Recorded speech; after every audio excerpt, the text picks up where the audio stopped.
Lovely. Thank you very much. Thank you very much. Yeah, it's fantastic to hear the buzz in the room. I think it just shows how connected you are to each other and to this process.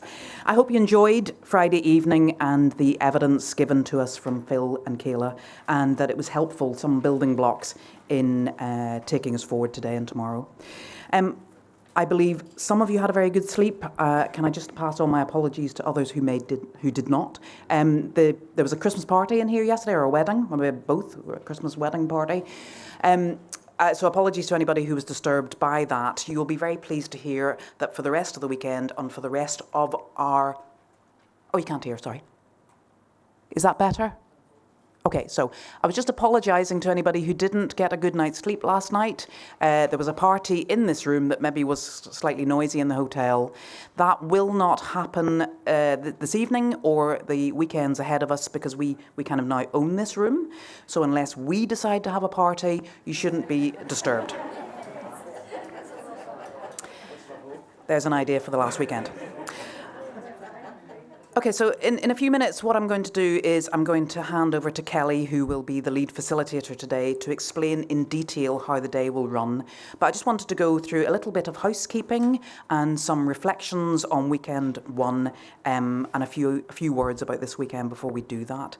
So this is our room, and this is going to be our home for the next weekend, for the rest of this weekend and all of our weekends. So please genuinely make yourself feel at home. There's exits on either side of the room. There's toilets back out in the atrium, and just kind of come and go and get in the flow and make yourselves as comfortable as you can be. We have got a photographer joining us this afternoon, but again, as I mentioned yesterday, unless you've given your consent to being photographed, you won't be in those photographs. So let's cast our minds back 5 weekends ago to our first weekend in Edinburgh, and reflect and remember the work that you did at that time.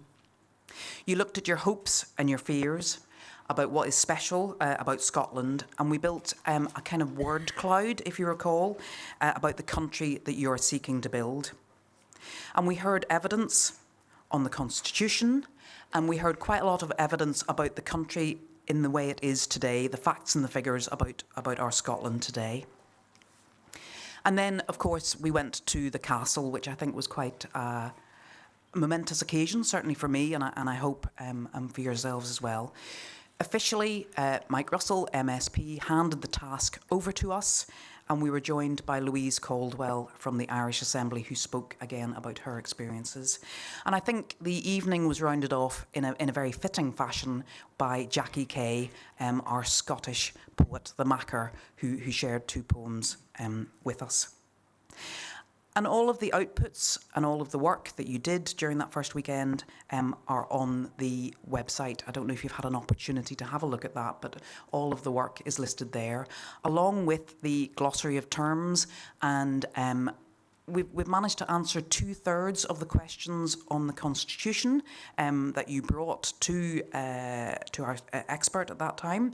And so if you want to refresh your memory on those, on the website, but there's also copies, paper copies out in the reception desk. And of course the word clouds about how we felt our country was now and how we felt our country could be in the future, and we'll be coming back to those during the day. So a lot has happened out with the room in those 5 weeks. There is the general election that we touched on yesterday, and it's been very hard to miss. But I think it's important, as I mentioned last night, that the Assembly is not caught up in that. So we're not doing the media and we're not doing the live streaming this weekend because, as I said last night, I think this process is too important to be caught up in that. And it'd be interesting maybe just to reflect on how you're feeling about the election and how things are, how you feel about the campaign, and to really remember the difference between the conduct of the campaign and how we discuss things in the Assembly. And we'll get the opportunity to refresh our memory on our conversational guidelines that we drew up last week. And in those 5 weeks between the first weekend and now, David and I have been out, we've been talking to quite a number of the politicians whose voices will be very important in responding to our report in April and moving that forwards. And we've also had the chance to speak to the Children's Commissioner, Bruce Adamson.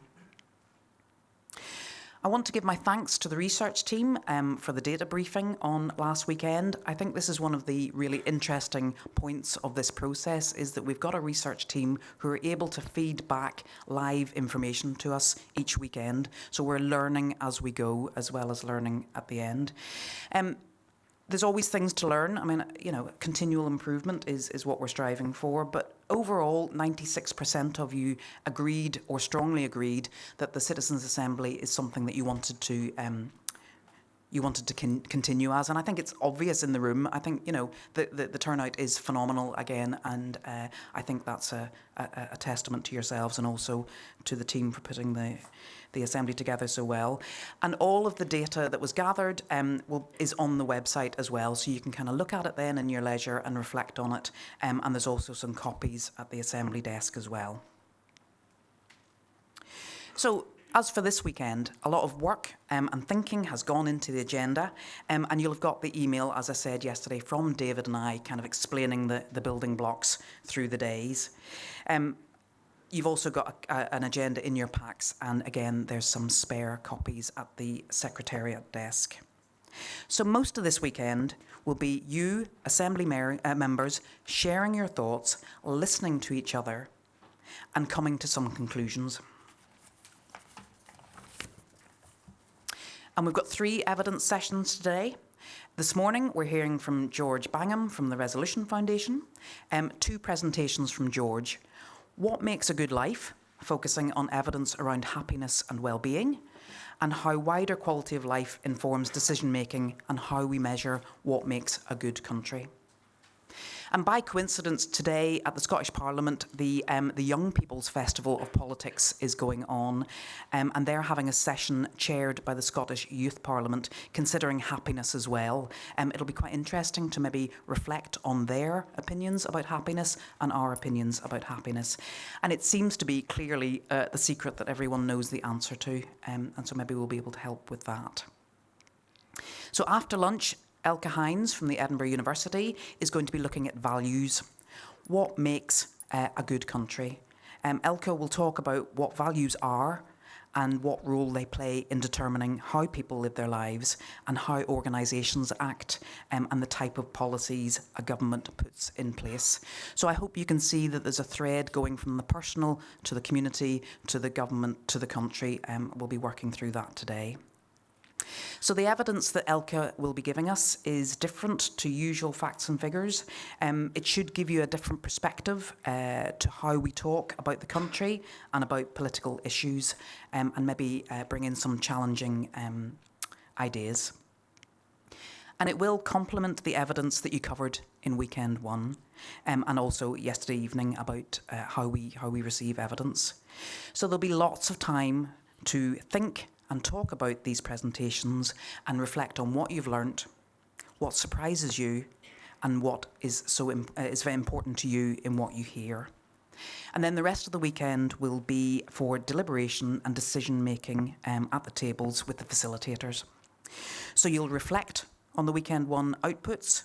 You'll create individual statements about the Scotland we are seeking to build and which are important to you in the vision for the country's future. Sorry. So over the weekend, you'll agree a vision representing the breadth and diversity of the views in the Assembly. And it'll be important at that stage, I think, to remember that it's not about agreeing with everything, but it's about capturing the different views in the room. As we've reflected on many times, this is a unique opportunity for the breadth and depth of the country to come together to think about these things. So we want to capture that diversity. But on Sunday morning, you'll get some deeper discussion. You'll be able to get into some deeper discussion of this vision and work through the statements to find a shorter set that you can all agree on are important to the future of the country. So we'll be working with that breadth and diversity of ideas and then finding some common ground. And that's the shared vision of the kind of Scotland that we're seeking to build. And as you can imagine, this will be extremely important. I can't reiterate enough how unique this is. It's the first time in Scotland that citizens, you, the Assembly members, have had the opportunity to have your voices clearly heard through an intensive and citizen-led process. And finally, but really importantly, on Sunday, you'll work together to decide the priorities that you want to discuss in the future weekends. So a final word before I hand over to Kelly. Some of you will have read the members' diaries on the website, and I want to thank the people who have contributed to that so far. I think it really enlivens the whole process, particularly for people out with the room. And would be very pleased if other Assembly members would want to contribute to that as well. So if you feel that you'd like to make some reflections on your experience so far, please speak to me or to the Secretariat, and we can allow that to happen. So that's all I wanted to say this morning. Thank you again, sincerely. Thanks for listening. And here is to a very active and dynamic week of discussions. Thank you.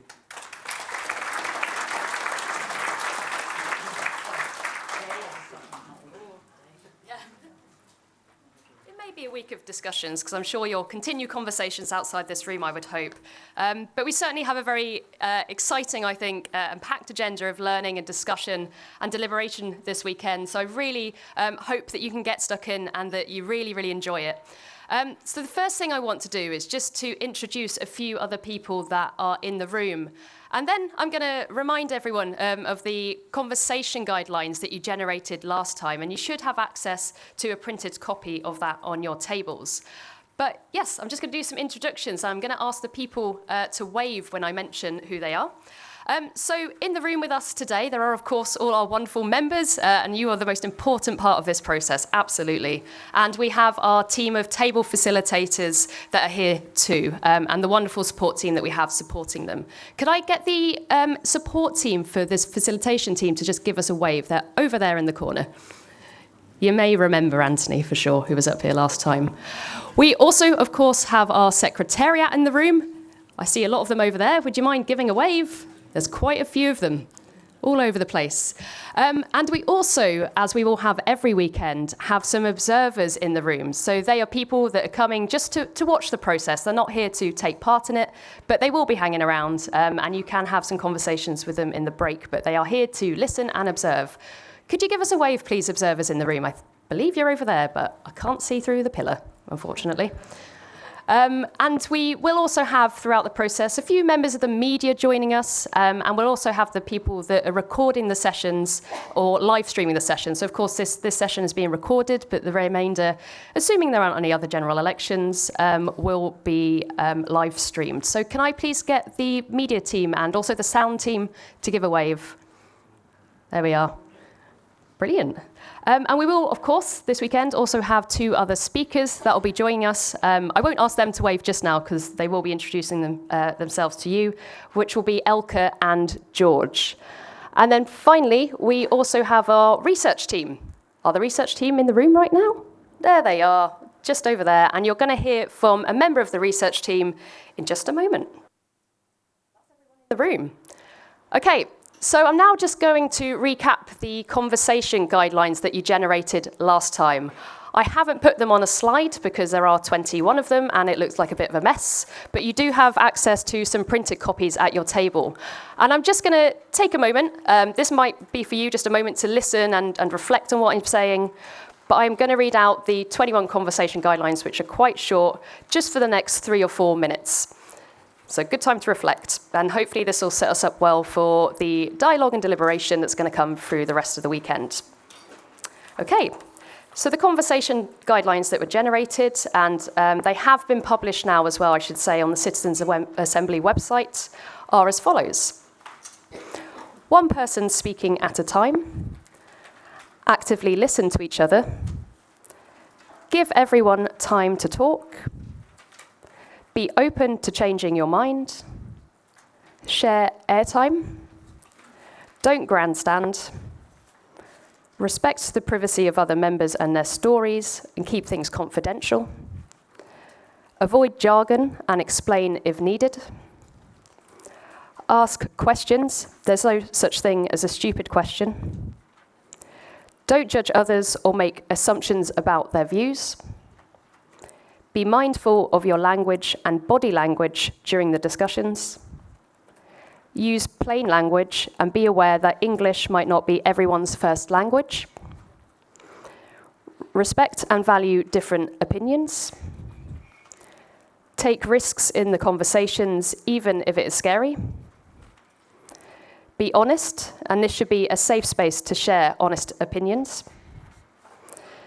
That we can agree to work well together even if we don't agree.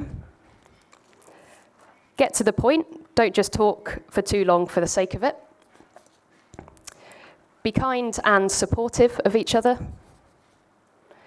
Be open to learning and maybe changing your mind. Keep to topic, and trust the process and the facilitators. So they are the conversation guidelines that will guide us as we do this weekend, but also move through the process for all of the future weekends too. Okay, so as I mentioned, we've built in lots of opportunity for discussion and deliberation about the kind of country that we're seeking to build this weekend. And I'll tell you a little bit more about that in a short while.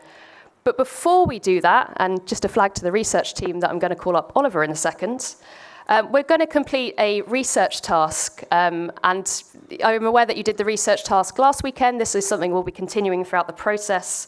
But Oliver Escobar, who is a member of the research team, is just going to tell you for a few minutes a little bit more about that research. And then we're going to move into an icebreaker at our tables. But I'll let Oliver talk, and then when Oliver is finished, we'll be turning into our tables to complete the research and then undertake a short icebreaker. And I'll be back soon. Thank you. Thanks. Hello, everybody. How are you? Great. I want to start with a massive thanks for all the effort and thought that you put into filling in the questionnaires last time. The material that we got from that is really extremely useful, and we already produced a small evaluation report, but that's just a tiny part of what we're going to do with the material. I just want to take the opportunity to remind you very quickly, because lots of things were happening in the first weekend, and we want to make sure that we explain very clearly why we're doing the research and also some of the ethical issues around the research. But first, I just want to remind you of the research team. We are independent from the Assembly, from the organizers of the Assembly. We are 5 researchers. Evelyn, who is there in the corner. Evelyn, give us a wave. Yep, great. Stephen is also here today. Then we have Nick, also there in the corner. Elsa Henderson is not here today, but she will be joining us as well, and she's helping with the research as well, and I'm Oliver. So that's the team, and we are from 2 different universities, and also from the Social Research Unit at the Scottish Government, so it's a collaborative process. And I just want to tell you very quickly about what we are doing with the research, what type of research we are doing, and what is it that is going to come out of it. So as you know, we do have these questionnaires, which we hope you see as an opportunity to reflect on what's going on and to take a little bit of time to make sure we understand how you are experiencing the Assembly and how you are thinking about things. But we are also making notes. You will see us making observation notes about the dynamics, what's going on in the room, the mood. Are you falling asleep? Are you enthusiastic? Are you that kind of stuff? Just taking the temperature of what's going on. Some tables, just a couple of tables in a couple of sessions throughout the weekend will be audio recorded. Your facilitators will explain that. These are randomly selected, so most tables are not recorded, and when we record it, they will be anonymized, so your names won't come up. I'll come back to that in a second. We are also gathering materials, all the cards and all the lists, the statements you're going to produce this weekend, all of that will also be part of the data set.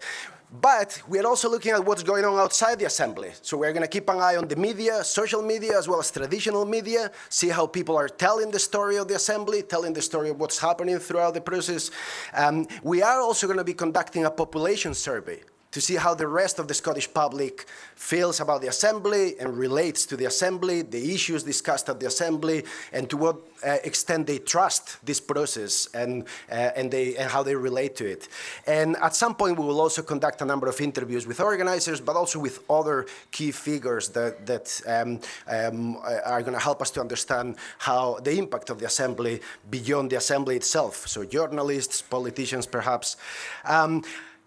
Now, in terms of what we are creating out of this, there are three elements to it. One is a data set, which means essentially all the stuff that I just mentioned will be compiling all that material and creating a data set that then can be accessed by other researchers, by people anywhere in the world. Because as I said last time, there have been a bunch of these processes elsewhere in other countries, and we have learned a lot from those, and now we want to make sure that we learn from this process and we share that with the world as well.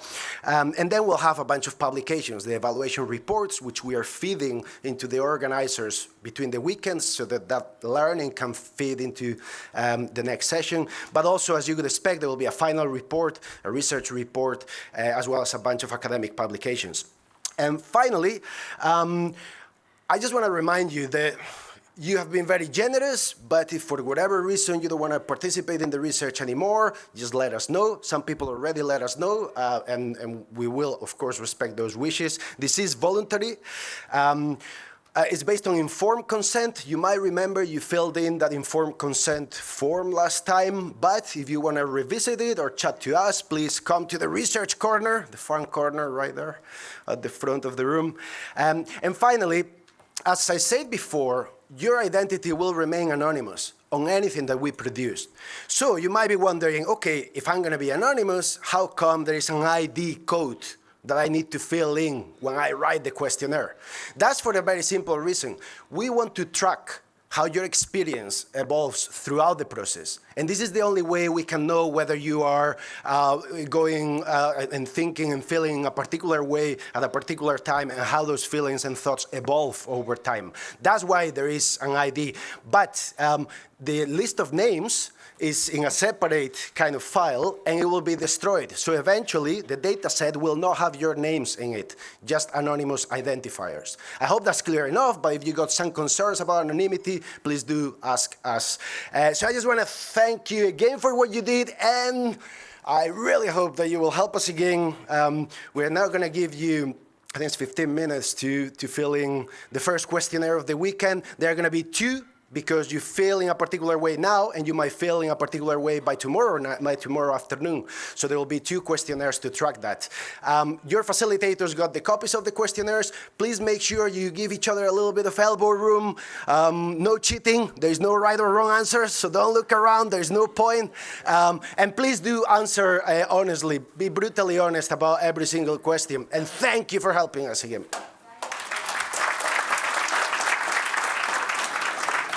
Brilliant. Thank you. Please turn to your tables now. The facilitators will guide you through the task. Thanks.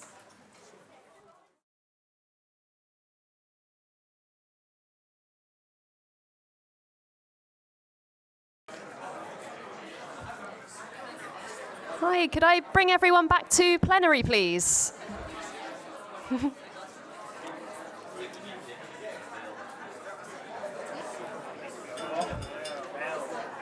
Yeah, do something.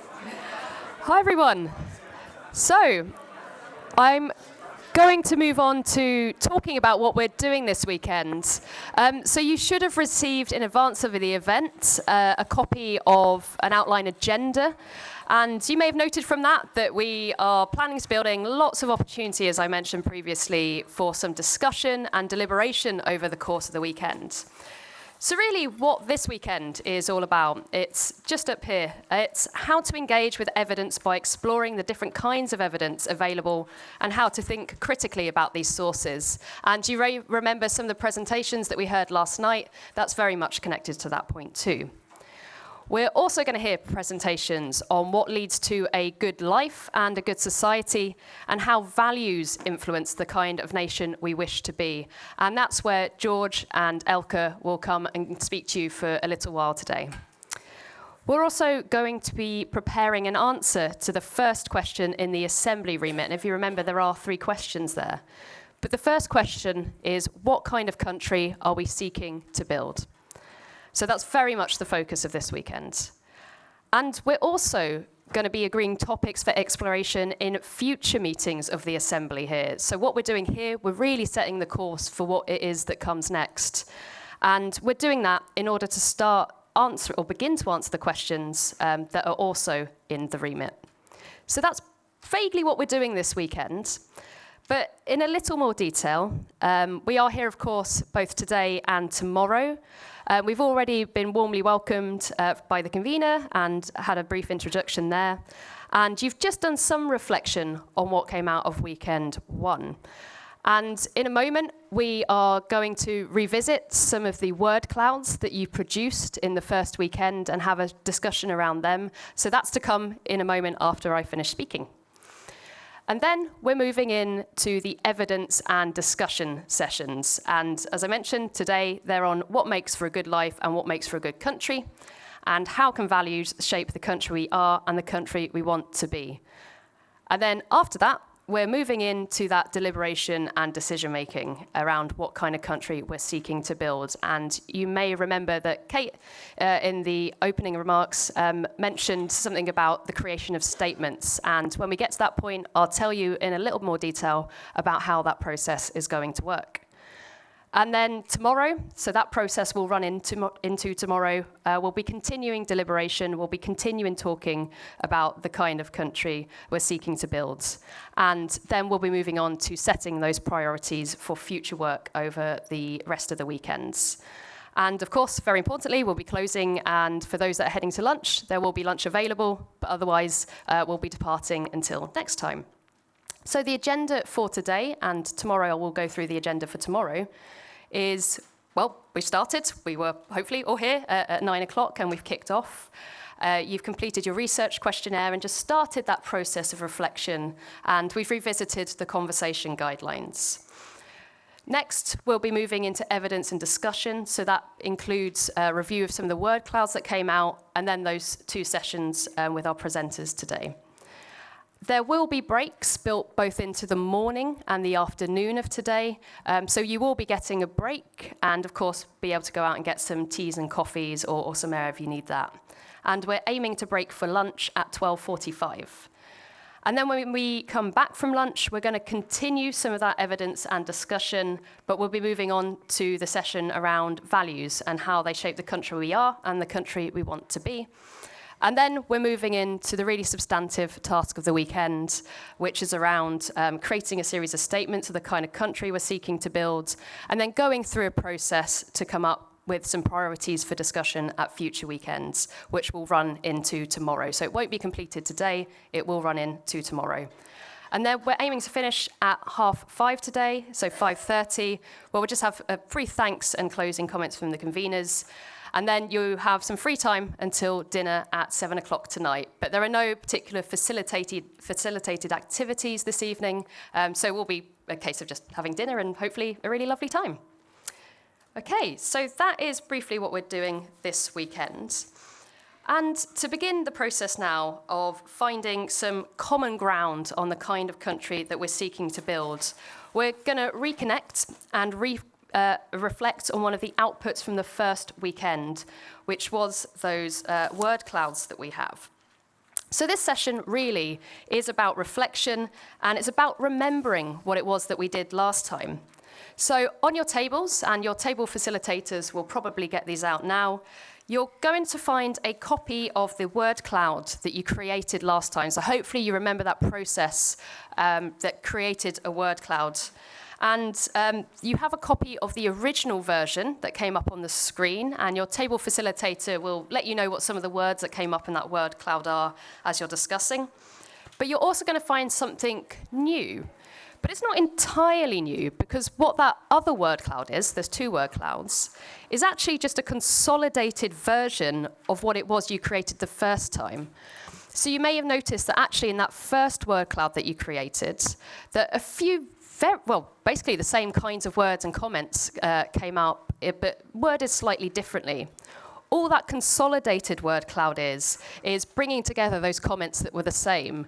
But it's quite interesting to see how it may have changed the way that the things that you came up with look when they're posted up in a word cloud form.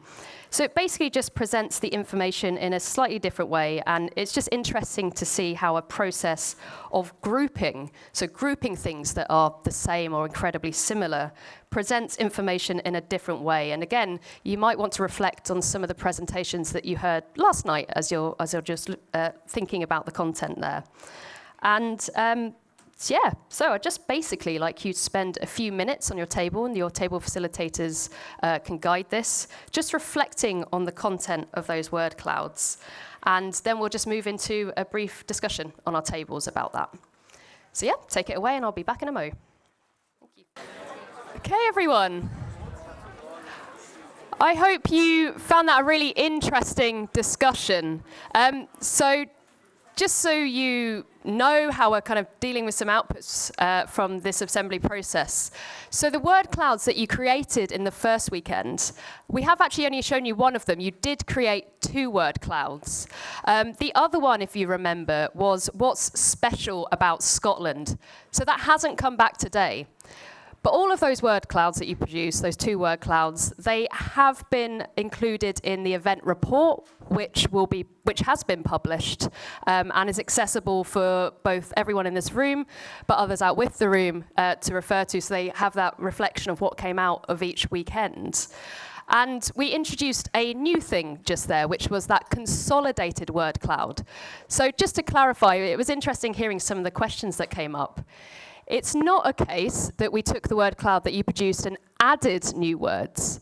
What happened there was a process that we call consolidation, where we took the words that you produced, we looked for words that were basically the same or similar or making the same point, and we put them together to basically just produce one statement, and that's why they look quite different. And we thought it would be interesting to bring both versions of that back, especially given the presentations and the conversations we had last night, where we heard about how we kind of look at information in different ways, the different ways information can be presented.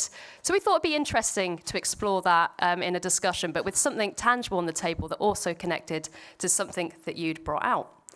So thank you very much for that, and thank you for capturing some of the key points that came out of your discussion. Again, when we capture points that come out of your discussion, that all feeds into the event report too. So we capture that learning, and we make sure that that's reflected for you to remember what you've done every weekend, but also others out with the room to know what's being discussed and what you all think. So thank you for that. So I'm just going to introduce the next session. In a short while, Kate, the convener, is going to come over and introduce the first of 2 speakers for the weekend, and they'll be talking to us about happiness and what makes for the good life. I also wanted to introduce a new and empty chair that you may have noticed at each of your tables, or will be coming soon for one of the tables I see that hasn't got one yet. We've introduced this just to test it out for this weekend. It wasn't something we had last weekend. The purpose of the listening chair is for the conveners to come around and sit at your table and listen to the discussion that you're having. They're not coming around to take part in the discussion. They're simply there to listen. And that helps them reflect on some of the discussions you're having as we go along the way. When we have a speaker this weekend, that chair will be used for the speaker to join your table when you're reflecting on the things that they've talked about in their presentations, if you have any questions you'd like to ask them. So the speakers are allowed to talk when they come to your table, but otherwise, for any other purpose, it is just a listening chair, and whoever sits in it is just there to listen. So we'll be starting that process just after this session that we're about to complete now. But first of all, before we get into any presentations, anything like that, we're going to talk about happiness. And there is a reason that we're asking you to think and talk about happiness, and I hope that will become clearer as we move through the day. So to begin this, I would just like you to spend 5 or so minutes just having a personal reflection about what makes you happy. You're welcome to use materials if you would like on your table to capture that, but you could just also sit there and think about what makes you happy. And then we're going to have a lovely table discussion, I hope, about happiness. And that will set us off on hopefully a joyful course for the rest of the day. So off we go.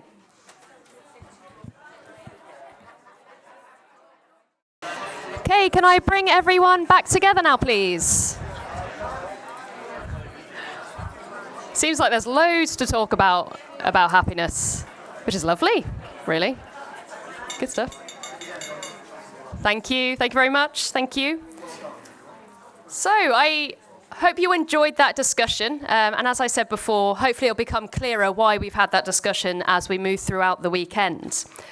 In a moment, I'm going to welcome Kate over to introduce our first speaker of the weekend, today I should say. But first I just wanted to touch on a couple of process points. So as all of our presenters are talking, you're very welcome to make notes in whatever way you like making notes, and to bear in mind any questions that are emerging and things like that. We're going to use the red and yellow card system again, so just to remind you what that system is.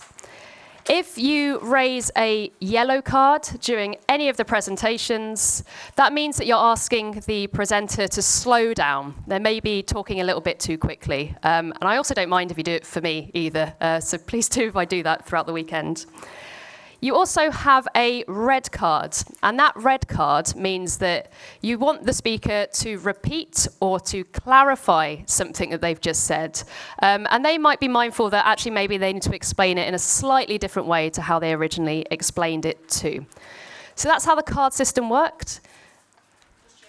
Oh, I did? Oh, I see it. I'm glad I saw it. I will say it is a little bit difficult for one of the tables at the back to have the view of the speaker card, but we have informed table facilitators in advance that some of the sight lines aren't entirely perfect. So they have been instructed to hold up a card on the table's behalf as well if it's clear that you want to flag someone. So if you are sitting at one of those tables and you would like the table facilitator just to get up and maybe peep around one of the columns in the room, just maybe show the card to them, and they have been instructed to do that on your behalf. So I would like to just welcome Kate now to give the introduction, and then Anthony is going to emerge from behind this banner and just switch to the presentation because we have it in PDF. Here's Kate. Thank you, Kelly. And can I just say again that I hope the listening chairs are working. I found it quite useful, and that I'm really quite taken with the passion and the humour with which you're engaging with these tasks. So I hope we don't tire you out too much during today and tomorrow. I'm delighted to introduce George Bangham, who is a policy analyst at the Resolution Foundation, and that is a leading independent economic think tank working to improve the living standards of families on low and middle incomes. George's research looks at wealth inequality, labour markets and well-being, and he's discussed these topics on BBC TV and radio. And he previously worked as a policy and public affairs officer at ACIVO, which is the charity sector trade body, and he also studied history and economics at university. So I think an ideal person to lead us through this next session. His presentation will be in two parts. First, what makes for a good life, building on our discussions this morning.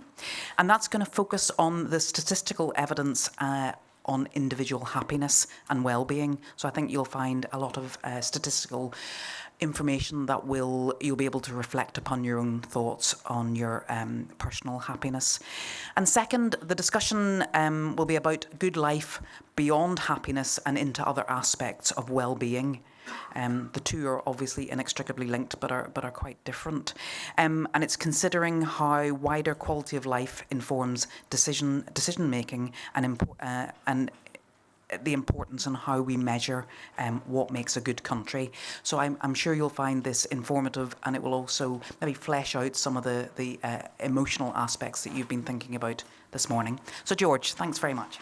Oh, sorry, Anthony first. I'm not here.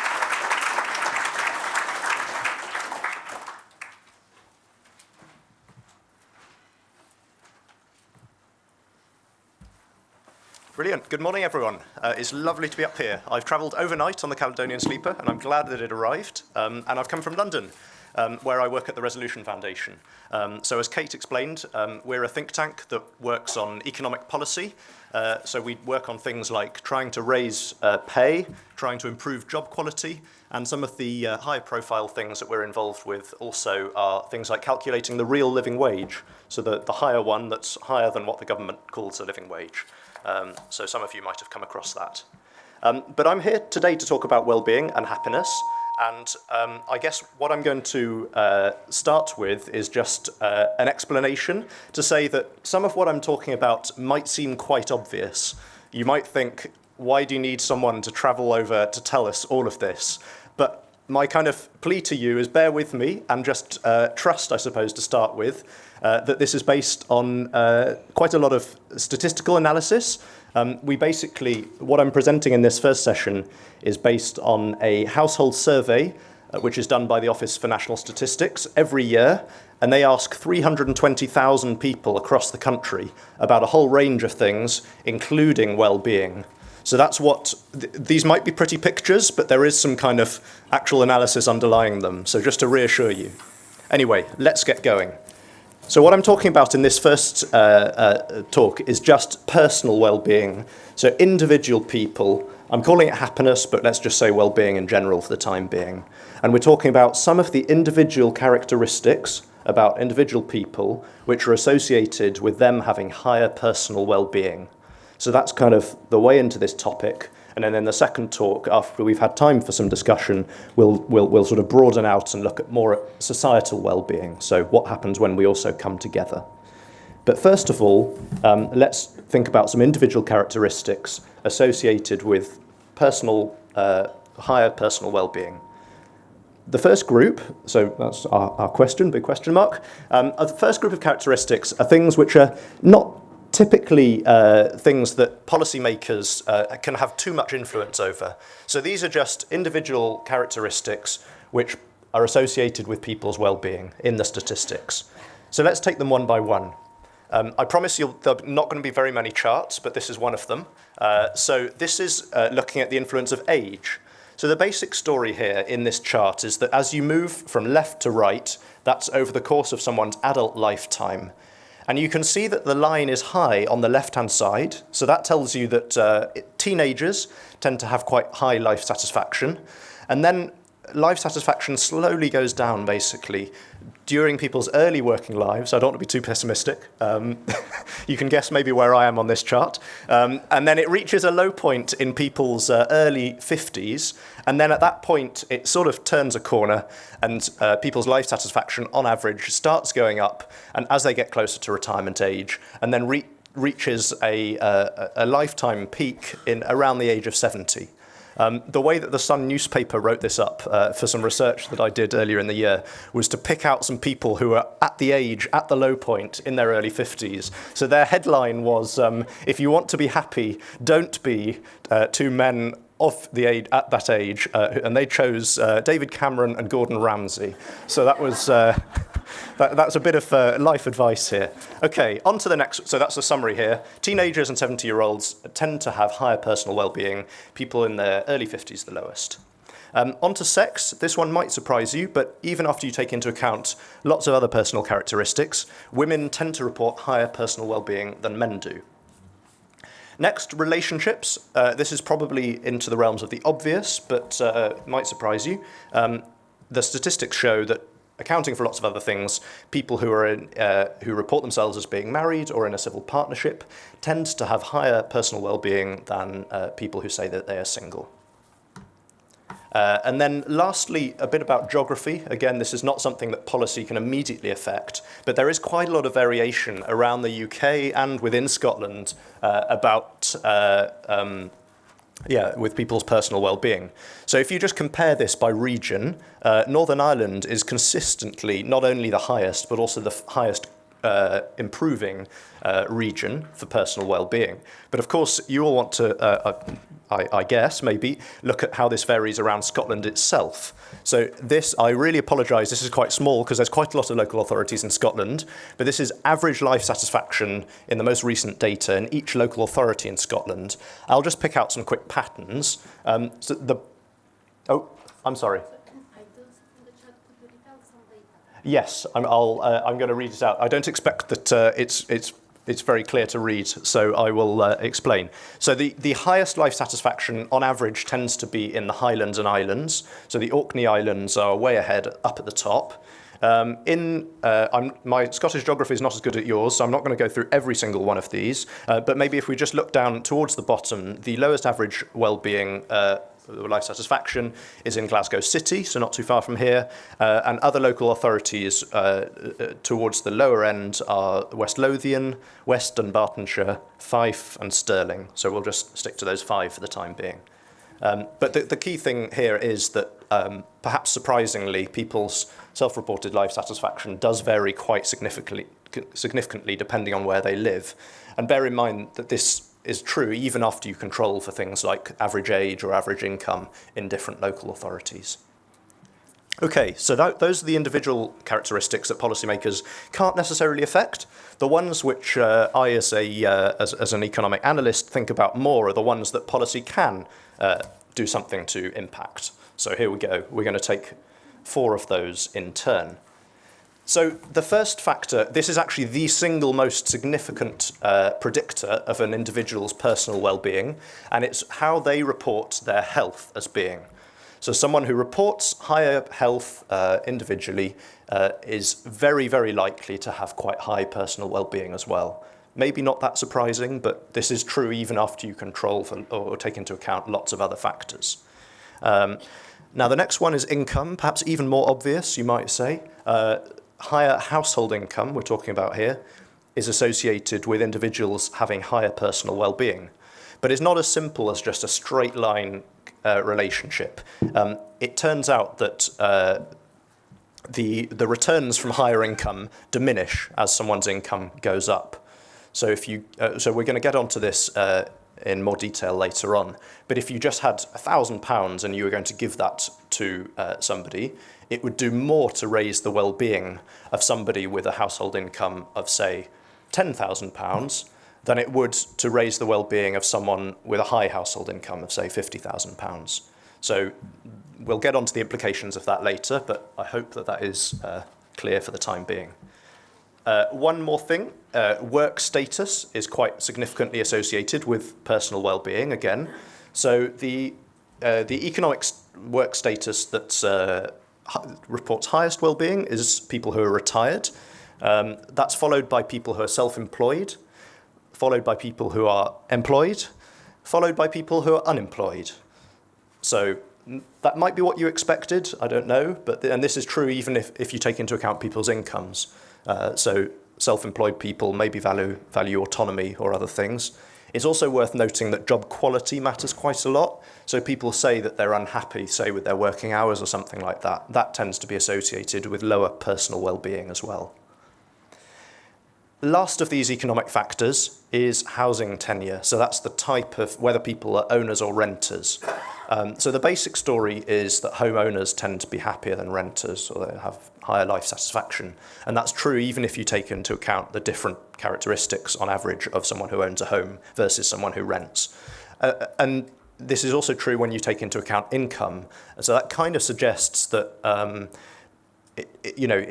people report higher personal well-being if they're homeowners, not just because homeowning is lower cost than renting on average, but also because there's some other more kind of qualitative things that have an impact. So maybe the fact that homeowners have more security of housing tenure is important here. Although, of course, Scotland is ahead of the rest of the UK on this in that private renters have more security than private renters elsewhere in the UK.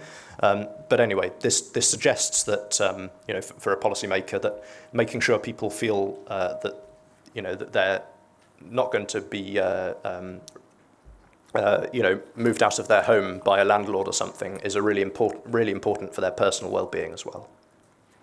So that's it to introduce the first session. I've tried to be quite brief, but I think I'm going to hand back over to the facilitators and look forward to continuing the conversation in a moment. Thank you. Wonderful. Thank you so much, George. So we're now going to turn back into our tables for a brief reflection on what you heard.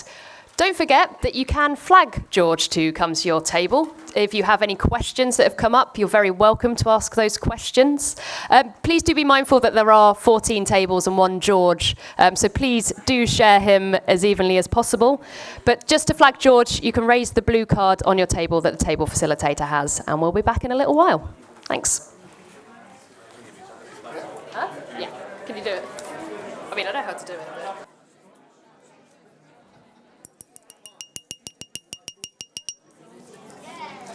Finally, I've got my own glass and my own pen. So welcome back, everybody. I think that little breakout was very useful. Do recognise that it is a beautiful day outside in Glasgow, so do take the advantage of getting some fresh air during the breaks. Thank you again for the kind of rich tapestry of discussion that you were having before the break. It's really such an honour to be able to wander about and hear people's very considered contributions. So please recognise that we are absolutely on top of the value of what you're putting into this process. So I'm going to welcome George back to give his second presentation. But before I do that, I wanted to have a little think about people who aren't in the room with us. Children and young people. As I said earlier on, David and I were lucky enough to meet with the Children's Commissioner, Bruce Adamson, and we mentioned the Scottish Youth Parliament. They're having a session today at the Parliament in Edinburgh. So at the Assembly Secretariat desk, you'll see that we've got a summary of copies of work that children have already prepared on their vision for the kind of Scotland that they want to live in. And that's from a report produced by the Children's Parliament in 2017.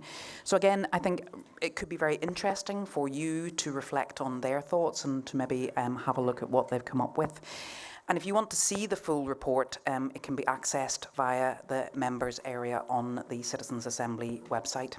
And also there's a beautiful display, I don't know if you saw it, out in the atrium of a kind of a pie chart of the key issues that children hold important and dear to themselves. And it's also beautiful drawings and pictures, which is always a joy for me as an arts worker. So in George's talk, he'll also reference this, but you may not be aware that Scotland is widely recognised as a world leader in well-being government. And this is demonstrated through the National Performance Framework. So the framework that the government have set out to track their activity and achievements, it puts well-being at the very centre of policy making across government, wider public sector and partnerships, working with also the third sector, the charitable sector and private sectors. And for those interested in learning more about this, we've also put a link on the website in the members area to that framework, and it may just be interesting for you to reflect on that as our discussions move forwards. And there's also a range of other resources that you might find interesting. But for now, I know you found George's first talk very informative, very useful in these building blocks as we're moving through the weekend. So I'm delighted to be able to ask him to take the stand again and tell us more about well-being and why it's important for a good country. Thank you.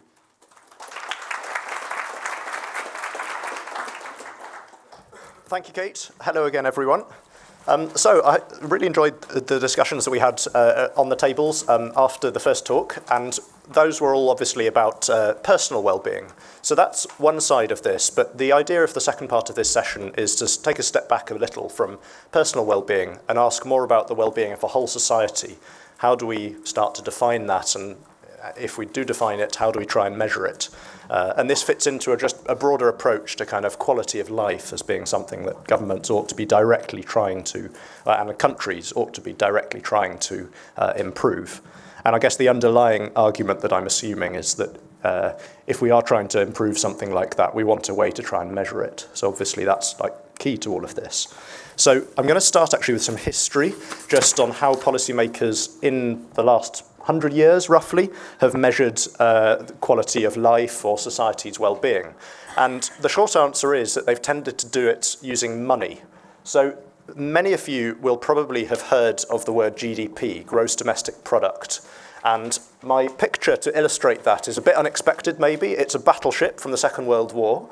The reason for using that is that gross domestic product was invented in the 1930s. And what this concept is, it's a measure of the value in money terms of all the goods and services produced in 1 year in an economy. So when people talk about the size of the British economy or the size of the Scottish economy, what they mean is defined with this now quite it's been going for a long time, since the 30s, this measure GDP. But we've always known for a long time that when GDP goes up, when your national income goes up, that doesn't necessarily translate into any meaningful change in quality of life for individual people. So in a sense, the idea of this, the second part of this session, is to think about how can we build a framework which does take into account, when we're trying to define quality of life, both the individual personal well-being that we thought about in the first session and some kind of more national level measures that bring in things like inequality, how are things distributed across a society? Because it might be that average well-being was going up even if many people were not seeing any improvement in their individual circumstances. So the most poetic description of the shortcomings with a money approach to well-being, for me at least, was given in 1968 by Bobby Kennedy, the younger brother of John F. Kennedy, the US president. So in this year, Bobby Kennedy was running for president, and he memorably described GDP as measuring everything, in short, except that which makes life worthwhile. So we know that money can't buy happiness, it can't buy love, many other things, but this is a nice way to think about the shortcomings, basically.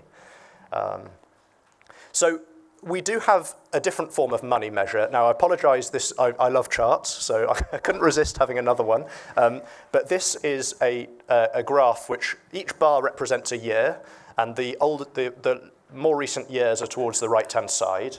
And the main message to take away, what this chart is telling you is how much typical household incomes across the whole UK grew each year in the last 25 years. So tall bars, which are mainly on the left-hand side, tells you that in the 1990s, household incomes in Britain were growing quite quickly. And then you see them slow down, and in the 10 years since the financial crisis in 2008, you can see that average household incomes have either fallen or grown not very much. So this is what economists, like my colleagues, tend to use normally when we're talking about living standards. This is just an alternative sort of money measure, and it is quite informative. It does correlate, it is linked, household incomes do link with some other meaningful things that we think link to quality of life. But there is a more radical alternative that we've already started talking about. Now, this is only designed to try and scare you. I'm not going to try and explain a production function like this. So I'm going to cross it out and say the simple alternative is not using money at all. If we want to know people's well-being as individuals, we just ask them.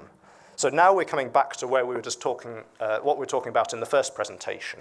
So an example of one of the questions that is asked in the surveys that I was talking about in the first presentation is this one, which is asking about life satisfaction. So in those 320,000 people who get surveyed each year by the government, one of the 4 questions about their personal well-being that they get asked is this one. Overall, how satisfied are you with your life nowadays? And when they answer that, the people who are surveyed pick a number between 0 and 10, where 0 is very low well-being and 10 is very high personal well-being. And this might seem quite simplistic, but it is surprisingly powerful as an insight into personal well-being. And it is also meaningfully linked with money measures of well-being.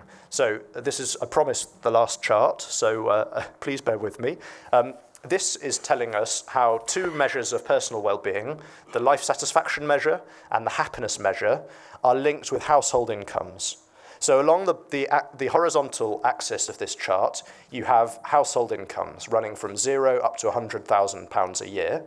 And on the vertical axis, you have average personal well-being of people at that level of household income.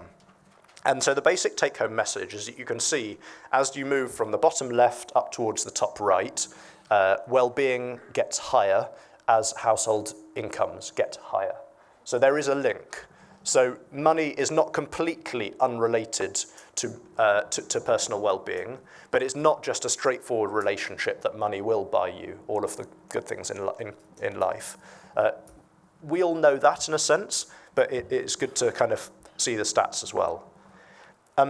The well-being data that we were talking about before, when we're trying to fit it into this broader framework about quality of life, it also tells us some things that we didn't necessarily know when we were just looking at money measures of well-being. So these are just some quite detailed examples maybe, but we've already seen that an increase in income is worth more for people on low incomes than it is for people on high incomes, if you just want to raise well-being by as much as you can. We also know from personal well-being measures that unemployment is bad for people's well-being, not just because their income goes down, but also because of the other aspects of quality of life that might get affected if you're out of work.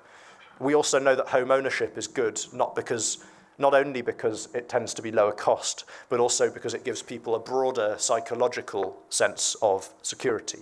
And lastly, one just about economic downturns, recessions. Surprisingly, those don't make any impact on personal well-being on average across the whole population, but we can see in the data that I've been talking about, individual people who lose their jobs or lose income, they are quite badly affected by recessions. So maybe this is an alternative case for doing our best to prevent economic crises, which we kind of know anyway, but this is a new viewpoint on it.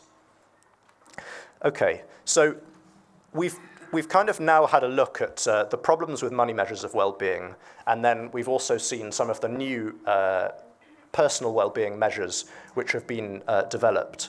And so the kind of where I'd like to finish this discussion is basically trying to bring all of that together in some sort of broader frameworks of how do we define quality of life across a whole society in a way that takes into account money, but also takes into account asking people directly, because we've seen that these different measures of well-being are all quite powerful in themselves.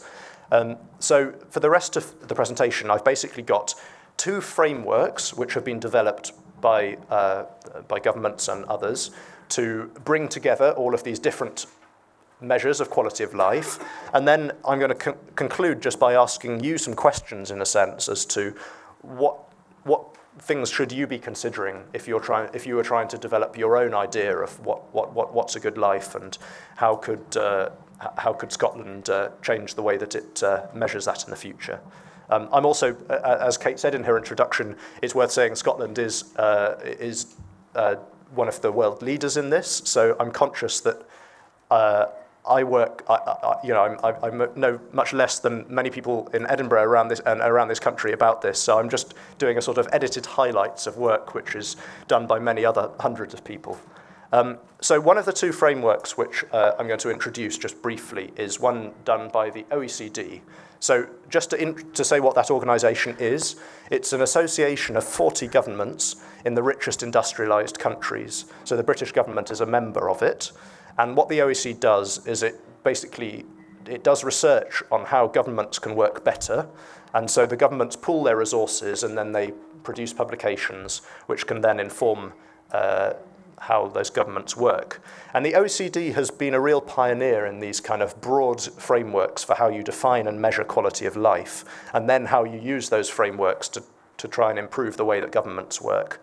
So this is the OECD's, this is like my picture version of the OECD's framework. And so you'll see this better in your own sheets, I suppose. There's 11 different measures that they use to define what means quality of life in the round. And some of these are to do with money, so some of them are just income, some of them are to do with work. But then there's some other more kind of totally non-money-based things like health, and you'll see on the left-hand side life satisfaction reappears. So that's where the personal well-being that we were talking about earlier, that kind of fits in as one small part of this much broader framework that defines quality of life. So I'm just going to pick out quickly two of those things. One is civic engagement, because this is what we're doing here today at the Assembly. So the OECD has 4 different indicators by which it measures civic engagement: voter turnout, a measure of gender inequality, social inequality, and then citizens' engagement with lawmaking in a particular country. And then moving through a bit quickly, the other part of the framework I'll pick out is just to do with housing quality. So the aspects of housing quality that the OECD framework says is important are the number of rooms per person that the average person has in a country in their house, the proportion of dwellings in that country which have only basic facilities, thankfully very low in the UK, and then a measure of housing costs. So you will see here that the UK comes 39 out of 40 countries in this sample of rich industrial countries for housing costs. So that says that housing is pretty expensive here by any international standard. Now, the other framework, to conclude, is an even prettier picture, and this summarises the Scottish Government's own National Performance Framework. Some of you might have heard of. It's been around, it was first thought up in 2007, so it's been going for 12 years so far, and it's been through a few iterations as it's been developed. And this used to be something that the Scottish Government just used internally to evaluate its own performance. It's now become a much more kind of public-focused way to communicate how the government thinks about what it's aiming to do to improve people's lives, and then how it measures that. So along with Iceland and New Zealand, Scotland is now one of the few countries which has really seriously thought about how do we define our kind of purpose as a government, as a devolved administration, and then how do we kind of turn that into a number of measurable outcomes that we can hold ourselves accountable to. Maybe there is a case to be said now that this framework is summarising 81 separate indicators. And so there is a case to say that this is now getting really very complex. And there is research going on by people in this room, in fact, not me, to try and turn those 81 indicators back into a kind of simpler, clearly understandable single number, because that is what the money measure, like GDP, that is what the advantage is, that it's this single, very clear measure. And even if it doesn't really tell us much about well-being, it is something that a whole government can kind of move towards. But just to kind of conclude, please don't look too much at the slide, because I think the language here is not very clear. But these are just 4 of my own questions to ask. If you're looking at these frameworks for society's well-being and thinking about what would be your own version that you as an assembly would propose for Scotland. And I'm going to suggest, one is just to think about, this is not an either or, the first one, but subjective or objective. Maybe I'll call this personal well-being or societal well-being. There's these 2 approaches that we've been discussing. How do you balance those 2 together? My personal view, and maybe this is just the research I've done, is biased a bit more towards the personal well-being measures, because those are very simple, and you can summarize them in 1 or 2 numbers rather than having 81 separate indicators, but then there are strengths and weaknesses of both. So the second question is just how many measures should we be using? It's much easier for a government to be accountable if it says we are going to try and improve this one target, and then we know at the end of the year whether or not they've done that. Now, of course, as soon as you start targeting something like that, arguably other priorities become less important. So it causes problems, but something to think about. The third one is a bit more of a subtle point, I suppose, just to say if you as a government set out to improve well-being, do you then say you're going to do that by just trying to maximise your particular measure of well-being, or do you say you're going to just try and improve the underlying factors that you know will raise people's well-being? So, for example, we saw that better quality housing is associated with higher personal well-being. Now, your target as a government or as an assembly might be to say, we just want higher well-being, or you might think it's more productive to say, we want better quality housing, in the knowledge that that will probably lead to higher well-being. So those are two different things, and hopefully that's clear, but it would be good to come back to discuss it. And then the last one is a question that actually was first raised for me talking to people in the New Zealand government about how their well-being framework is working. And that one is essentially, what priority do you give to the personal well-being measures compared to the traditional money well-being measures? Because when push comes to shove, when difficult decisions get made in a government, I don't think any government that uses well-being at the moment as an indicator has got to a stage where trying to maximise a particular well-being measure is going to override a policy that's aimed at improving GDP or national income. So at the moment, if it becomes a contest between a policy that will improve personal well-being and one that will just improve money measures, the money measures will probably win out. So I guess that's something to decide, basically, and I don't have an answer for you. So that's it from me, but I look forward to continuing the conversation around your tables. Thank you.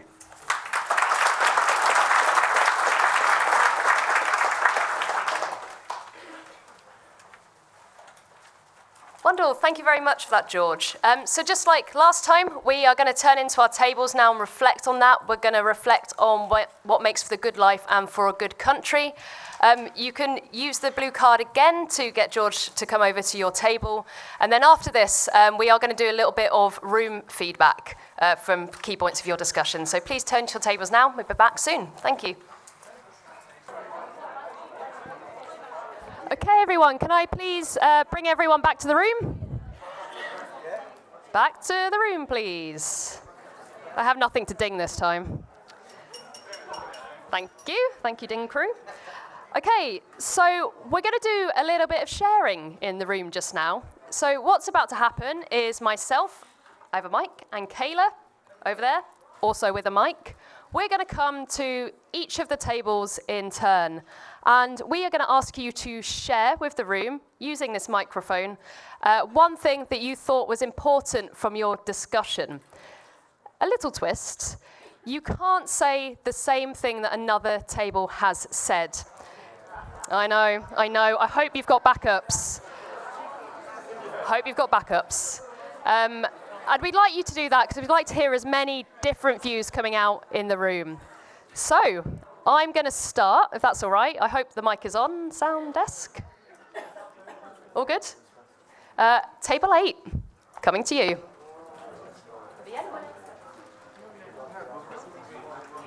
Hello? Affordable housing and social housing. Affordable housing and social housing, thank you. Okay, I'm not sure everyone heard that one either, but affordable housing and social housing definitely came out there as being important. So now I'm going to come to this table. Hope it's okay to say at my table, mental health. What about mental health? Improved mental health. Okay, that actually improved mental health was important for a good country. Table number 9.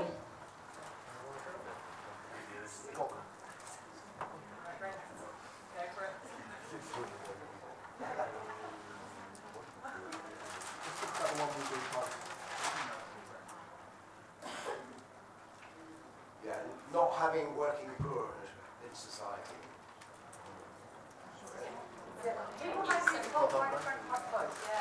So that was not having working poor in society. Thank you. So our group felt that there's a lot of short-termism, so it's about investing for the long term and long-term thinking, going across different governments and having some continuity around the measures that we're talking about. Does that sound like me? Okay, so very clearly that idea of long-term thinking and long-term investments. Table 10, we looked at social responsibility for the environment, your own well-being, and enabling this by encouraging and supporting people to do the social thing and the responsible thing. So again, some people didn't quite hear that one. So, yeah, there is so with the Yes, the microphone. microphone. It's no one else. So Kelly, can we repeat any of that just a little bit quickly? Social responsibility. So this was social responsibility for environment, for our own well-being. Enable this. Okay, table 13. We kept coming back to you need to reflect a more compassionate, equality-driven agenda and stop punishing the less advantaged. Okay, so that key point about compassion is really important there, came across. Gets harder as we move through the tables.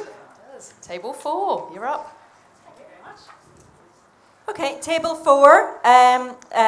People in power need to be real people in touch with real issues. Is that microphone working a little bit better for people? We just switched mics. Can you hear this one? Yep. Excellent. Table 11, we talked quite a lot about training and education opportunities, but the main thing that came out of our table is more opportunities to learn while you earn, so that it links it to the income issue. Yep, so the idea of learning while you earn and move career progression and things like that as well. Thank you. Okay, so table 2, it was all about economic wealth distribution and the cost of being poor. So the injustice of that.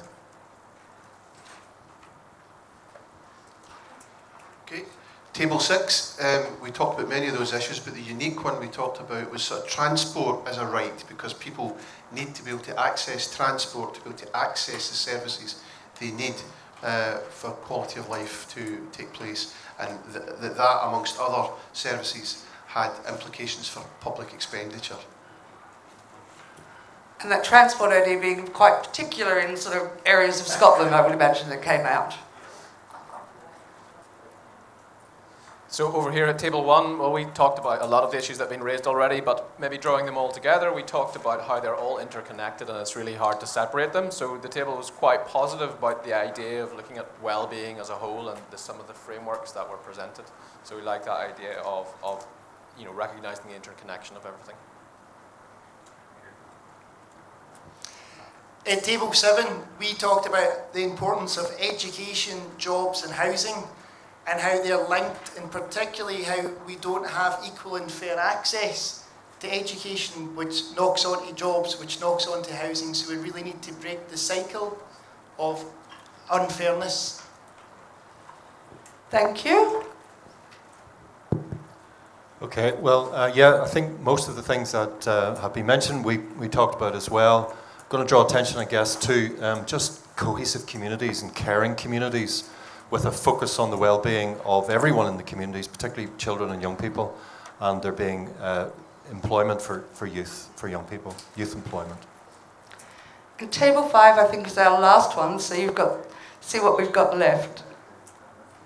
So we had a similar theme around poverty and inequality. So we wanted to develop a measure around reducing inequality among different groups in society, and also a focus on early intervention and investment in public services so that we can help to reduce that really pervasive inequality in our society. Thank you. Brilliant. Thank you so much, everyone. Can we just pause and give each other a round of applause for completing the morning? Thank you, everyone. Excellent stuff. So some of you may have noticed that I have just put lunch up on the next slide. So we are heading into our lunch break just now. Where we need to head for lunch, again, is the main plaza. So that's that area by the reception. And we would like you back in the room, please, by 1:45. And we'll continue the afternoon. Thank you so much, everyone.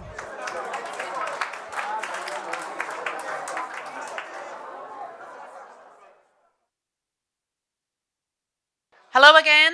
Oh, I think we've solved some of the microphone issues. Can I just get a notification from the back of the room? This is clear and loud enough. Yes, good. Okay. So welcome back, everybody. Thank you very much for getting back into the room on time. I hope you had a bit of maybe fresh air, a stretch of the legs, a bit of chat, and we're ready for the afternoon. So it's my pleasure now to introduce our second speaker for the day, Dr. Elke Heijns. She is a senior lecturer in social policy at the University of Edinburgh. Elke's research and teaching focuses on comparative welfare state policies, in particular around the labour market policy, as well as the politics of welfare and well-being. So you can see, reflecting back on our statements that we brought from the tables just before lunch, that Elke's specialism and expertise links very closely to that. So Elke is going to be providing evidence on values and what makes a good country. And you'll hear what values are and what role they play in determining how people live their lives. Now, for me, that I can't quite understand how that all fits together yet, what values and what role they play in determining how people live their lives. So I'm really looking forward to this talk to kind of unpack that sentence. And it also looks at how organisations act and what type of policies a government puts in place.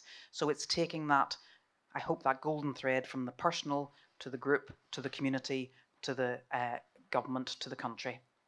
And the purpose of hearing this from Elke is to help you consider how values shape the country we are and the country we want to be. So I feel this will be another incredibly useful building block in our learning. Elke, thank you very much. Thank you.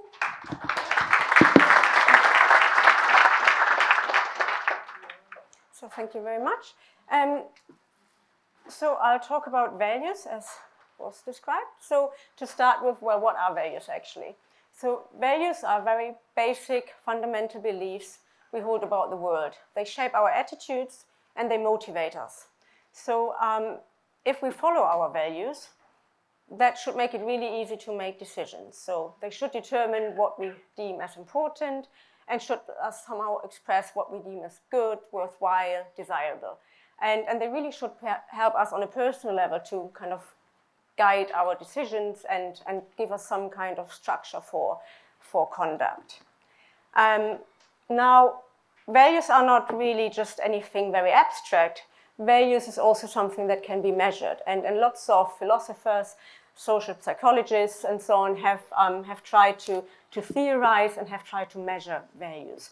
This is just one example, a very famous example of a theory of human values. So this is a model that has been tested around the world in many different countries and cultures. And it's by somebody called Shalom Schwartz, the theory of basic human values. And it's not a coincidence that this model is in this sort of circular shape. So the argument is, and that is also what has been found, that there are 10 different domains of values, and neighboring domains are related to each other. So people who would say that they are very highly valuing things like tradition and conformity would also probably highly value security. And the logic is so that these domains, which are represented next to each other, they are relating to each other. And the one that is sort of opposite is probably then something that you don't value. If you rather value something like security very highly, it's quite unlikely that you also like self-direction. And you can see how there is potentially some kind of conflict between these. Or, for example, power and benevolence. They don't really go that much together. So when I said this has been tested, this has been validated across many cultures, what they've done is that they've given questionnaires to people with something like, nearly 60 questions. People were then making statements, how much they agree or disagree with a statement. And then it was indeed found that these values are basically universal. They can be found in every society. And in every society, people would say that, these values which are related next to each other are really shared by people, and if they are sharing certain values, they are basically opposing other values. I'm saying later something about how now the kind of dominance of certain values is spread over cultures. That is something else. So this model is just to show you there is something universal about values. Values are recognized basically across the world. Now, I mainly talked so far about personal values, and as I said, this really gives us a sort of guideline, this kind of idea of what is right, what is wrong. What we should keep in mind is this sort of last point here on my slide, that values may or may not be considered moral. So if I just go back for a second again to this, this picture here, so there is this domain that is called self-enhancement. Something like power is a subdomain in here. And some people might think, you know, that is not very moral to kind of basically seek dominance, seek power.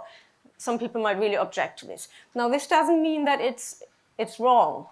It's still a right value if this is what gives you direction for your action. So, yeah, we can certainly have lots of discussions, and I guess you will have these discussions about what are we somehow considering legitimate or not so legitimate. But if somebody really lives their lives according to the value of seeking power, then that's fine. There's nothing wrong with that. Now, I just want to give you a brief moment of reflection. Now, this is a list which is totally random. It's just pulled from the internet. There is no theory, nothing, no psychosocial testing behind this. It's a list of, this is just a snapshot. Ultimately, it's the ultimate 400 personal values, but it really is a list of nouns. But just to give you an idea of, you know, what we could consider a value or not. Now, really just take a moment, just for yourself. Don't talk to your neighbor or anybody. Just think about, you know, what are your values? If you want to, you can take a note, write something down. You can come up with a whole long list of values. You can just come up with one value, that's fine, just for yourself to reflect. And maybe think about, where do your values come from? Is there some kind of past experience? Is it the way you were brought up? Things you were taught when you were little, the context you grew up in a certain country, maybe not everybody might have been born in Scotland, and that might influence your values. Maybe there's an old school motto that still rings in your head. So just take kind of a brief moment.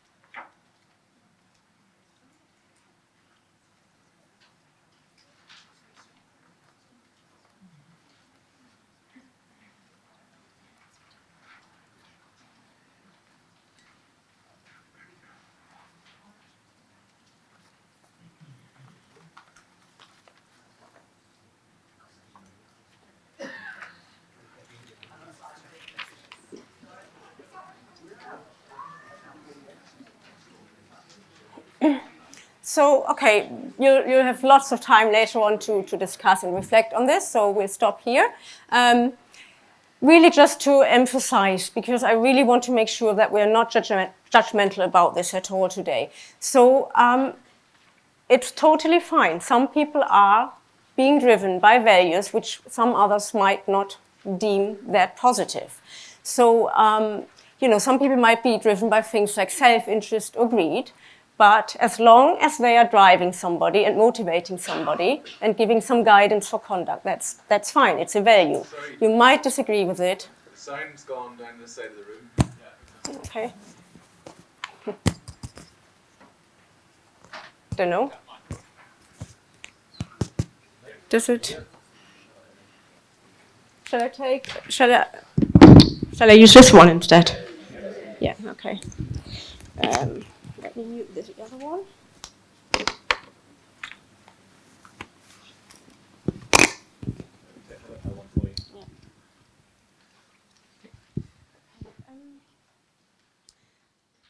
So far I talked about personal values, But values is also something that is shared by organizations, by businesses, and actually by whole countries and cultures. So I'm now moving on to corporate values.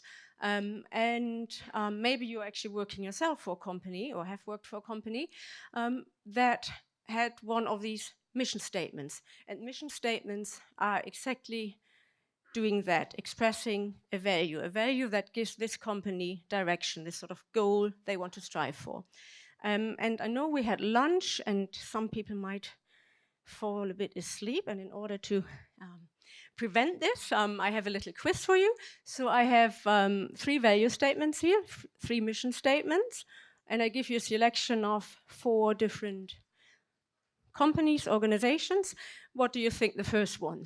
Which company does this correspond to? To refresh the world in mind, body, and spirit, to inspire moments of optimism and happiness through our brands and actions. Coca-Cola, okay, I guess the refresh is giving it away. Now the next one. Together we build a diverse, inclusive, open and honest work environment and are always looking for people who share our positive attitude and values. We are guided by the vision to create a better everyday life for the many people. IKEA, oh, you're very well informed. That's right. And then the last one, it's not a statement, it's just a list of 5 things. Safety, respect, excellence, courage, and one team are the 5. BP, yeah. So I was kind of hoping that you thought that maybe my own organization, the University of Edinburgh, would talk about happiness and optimism. Just for the kind of completeness of the record, they don't. I mean, it starts quite well. So the mission of our university is the creation, dissemination, and curation of knowledge. I think so far so good. Did you know this, Oliver? Are you here?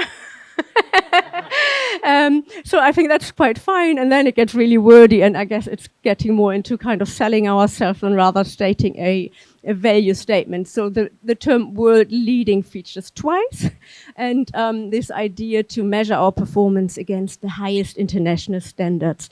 So that is the University of Edinburgh for you. But I guess what these examples show is that value statements can really just be a list of things, you know, like the BP thing, 5 values, or you can have something very wordy and complicated, and clearly Coca-Cola is doing this much better than the University of Edinburgh, but I suppose I have a bigger PR budget as well.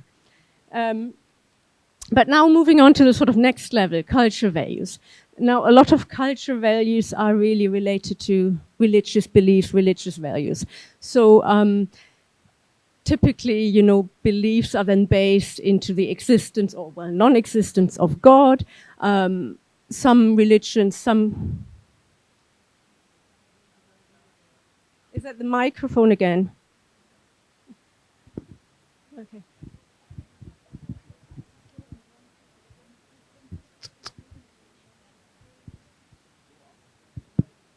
I don't know. Is that better? Do I need to hold it closer? Is that better? Not really.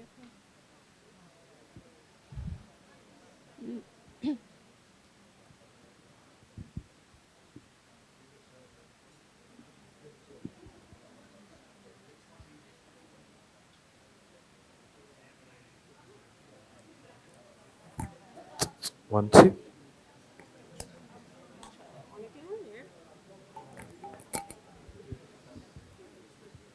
Okay, I think I'm back to the first microphone. Is that better? Can you hear me? Yeah? Okay, I try to hold it close to my mouth.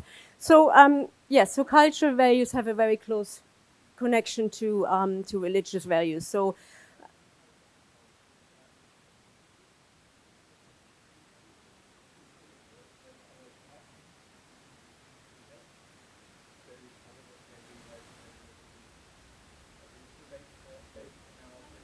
and move over.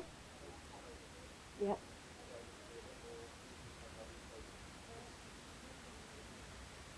Okay, is this better? Yeah? Okay. So, I think there was a last point on that slide. No, it wasn't. So yeah, you can see how really there's a close connection to kind of religious beliefs and cultural values and the kind of tradition that comes with it as well. Yeah, I kind of lost my thought. I thought, yeah, a good example, for example, might be the Ten Commandments. If you think about that, these are in some way value statements as well, in some very old-fashioned form, probably. Now, as I said, values are universally accepted, and the relation between different value domains and how they motivate our behavior, that is related, and that has been found across many cultures, you know, in the world. Now, this is a map which is based on a longitudinal study which runs across many countries, again across the world, which is called the World Values Survey. And one of the authors behind this, the director actually of the World Values Survey, is somebody called Ronit Inglehart, who's probably the most famous kind of political values researcher in the world. So they measured basically values across the world in different, you know, really everywhere, on two very simplistic schemes, basically, 2 dimensions. They say there is one dimension, which is this one here, which distinguishes between so-called survival values and self-expression values. If you're somewhere in this corner, you are valuing survival more than something that we call self-expression. There is now another axis here, the second dimension, which has 2 polars, and one is traditional values, versus so-called secular rational values. Now, you can see that certain countries, and these are then the country averages of what people are saying in response to this value survey, can be grouped along these 2 lines. And then we can somehow try to, you know, somehow group them by giving them a label. You find up here, so along the axis here, we find quite many Northern European countries. So these are countries who value self-expression highly and also more secular rational values. On the other end of the spectrum is more, you know, could say traditional societies, and also those where survival still plays a role.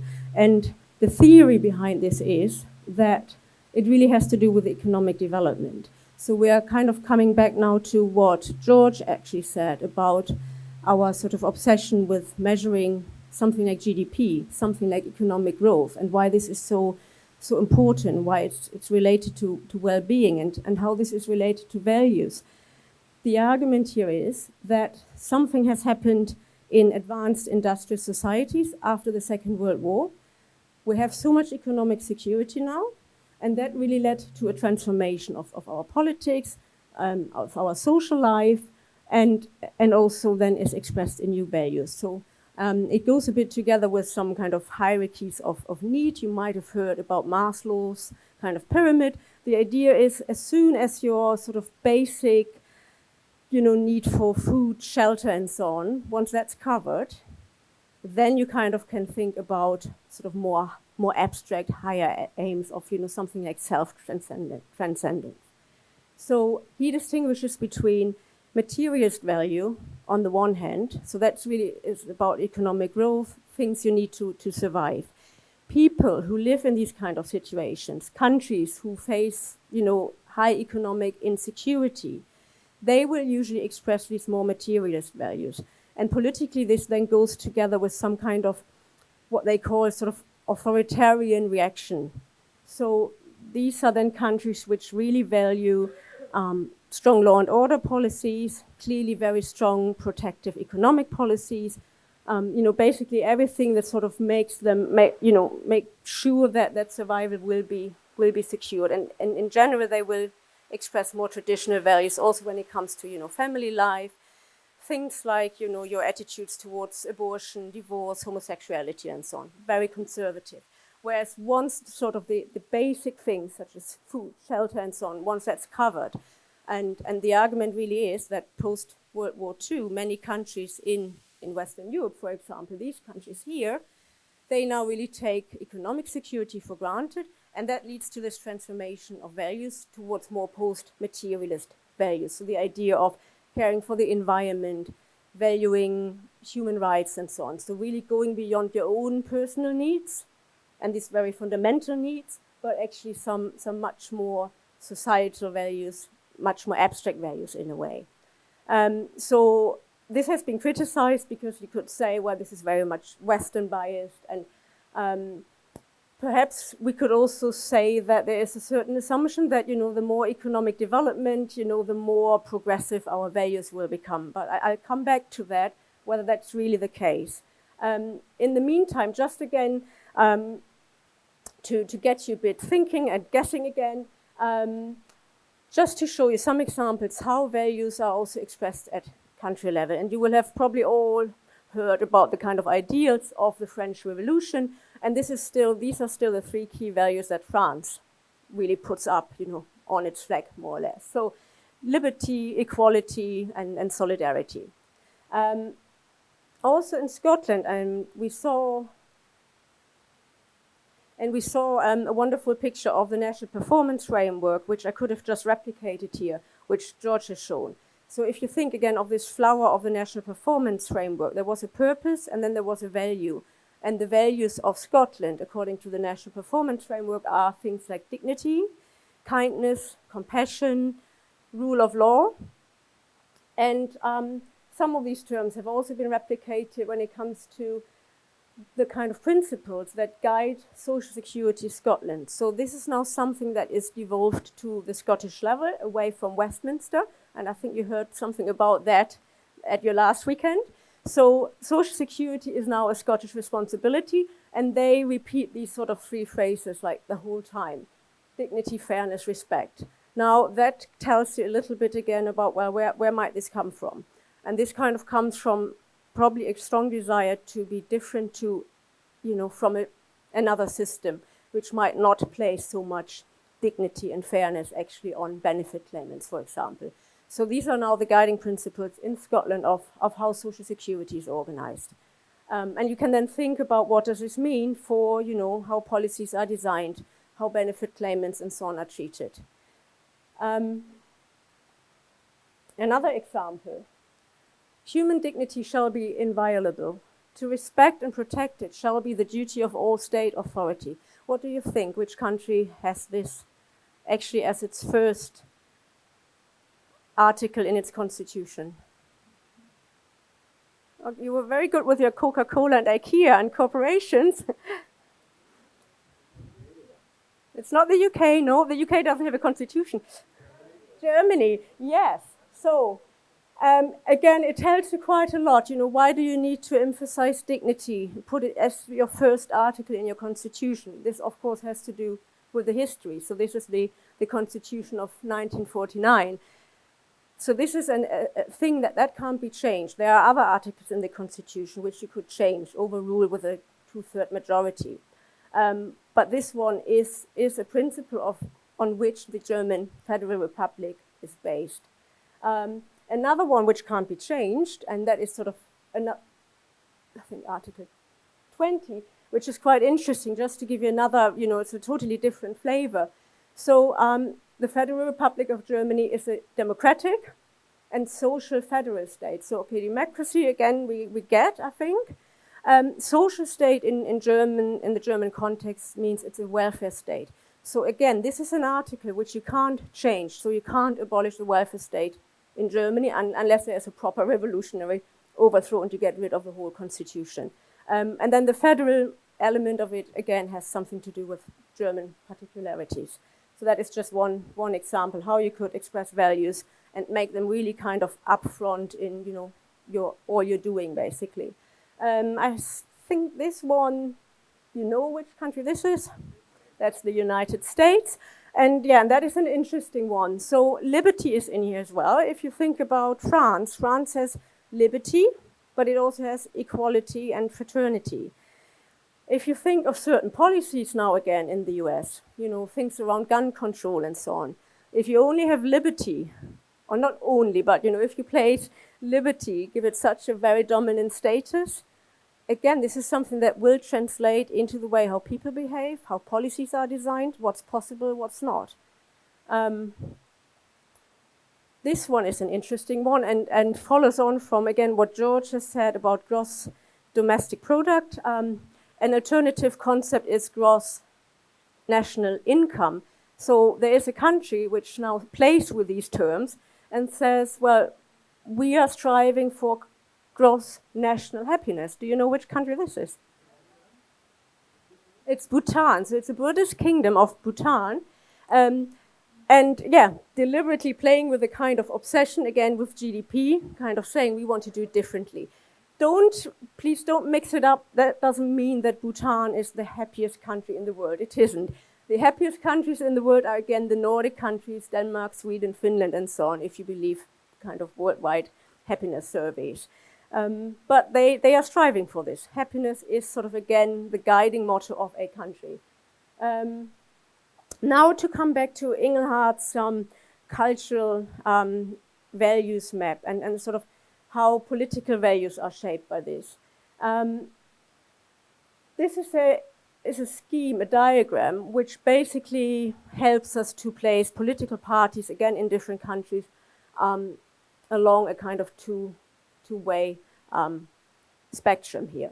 So the argument is here, on the one hand, we can distinguish between classical economic left and economic right. So we can look at things like, how much emphasis is put on nationalization, economic redistribution, the welfare state on the one hand, that's the left, and then the right would much more favor small state, deregulation, and so on, and very much individual principles.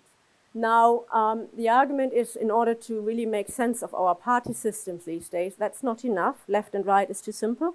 We also need a kind of cultural axis here. And there he decides, argues basically that on the one end of the polar spectrum is something he calls populism, which very much goes together with more traditional values. And then on the other hand, we have cosmopolitan liberalism, which goes together with more progressive values. So as I said, more probably post-materialist values, such as being fine with, tolerance for foreigners, tolerance of abortion, and these kind of things. And the finding is that in recent years, where although our GDP is still high, but economic insecurity has really grown a lot, and especially economic inequality has grown a lot. It's not this sort of, one-way kind of trend towards more progressive values and more democracy and everything, but actually there's now a backlash. And if we have economic insecurity, then that will give rise to populist parties. So one explanation why we see this sort of surge in populism might well be that the sort of security element is sort of under threat these days. And yeah, I think that might give you quite a lot to think about as well in these days. I want to finish with a final thought. And these are really just words made up by me. Don't put too much thought into it. And making a link again to what George has said about happiness and well-being. So if we are following our lives according to our own values, we should get a kind of sense and feeling of well-being. If we are not doing this, let's say if we are really valuing, let's say, honesty, but we are lying and cheating, that will cause something that psychologists call cognitive dissonance. We don't like this. It's this nagging feeling. Now, we could think about some of our politicians, and given the fact how often they lie, maybe they are just not valuing honesty, so it's not a problem for them. Now, if we kind of translate this to the national level again, to the country level, there is something in it to learn. If we have very clear values and principles we want to follow as a country, then we know what kind of policies we need. And if we follow these policies, if these policies are in line with our values, then that should increase well-being of a country. And yeah, I finish with this. And sorry for the mix-up with the microphones. And I'm very much looking forward to going around and answer any questions. Thank you.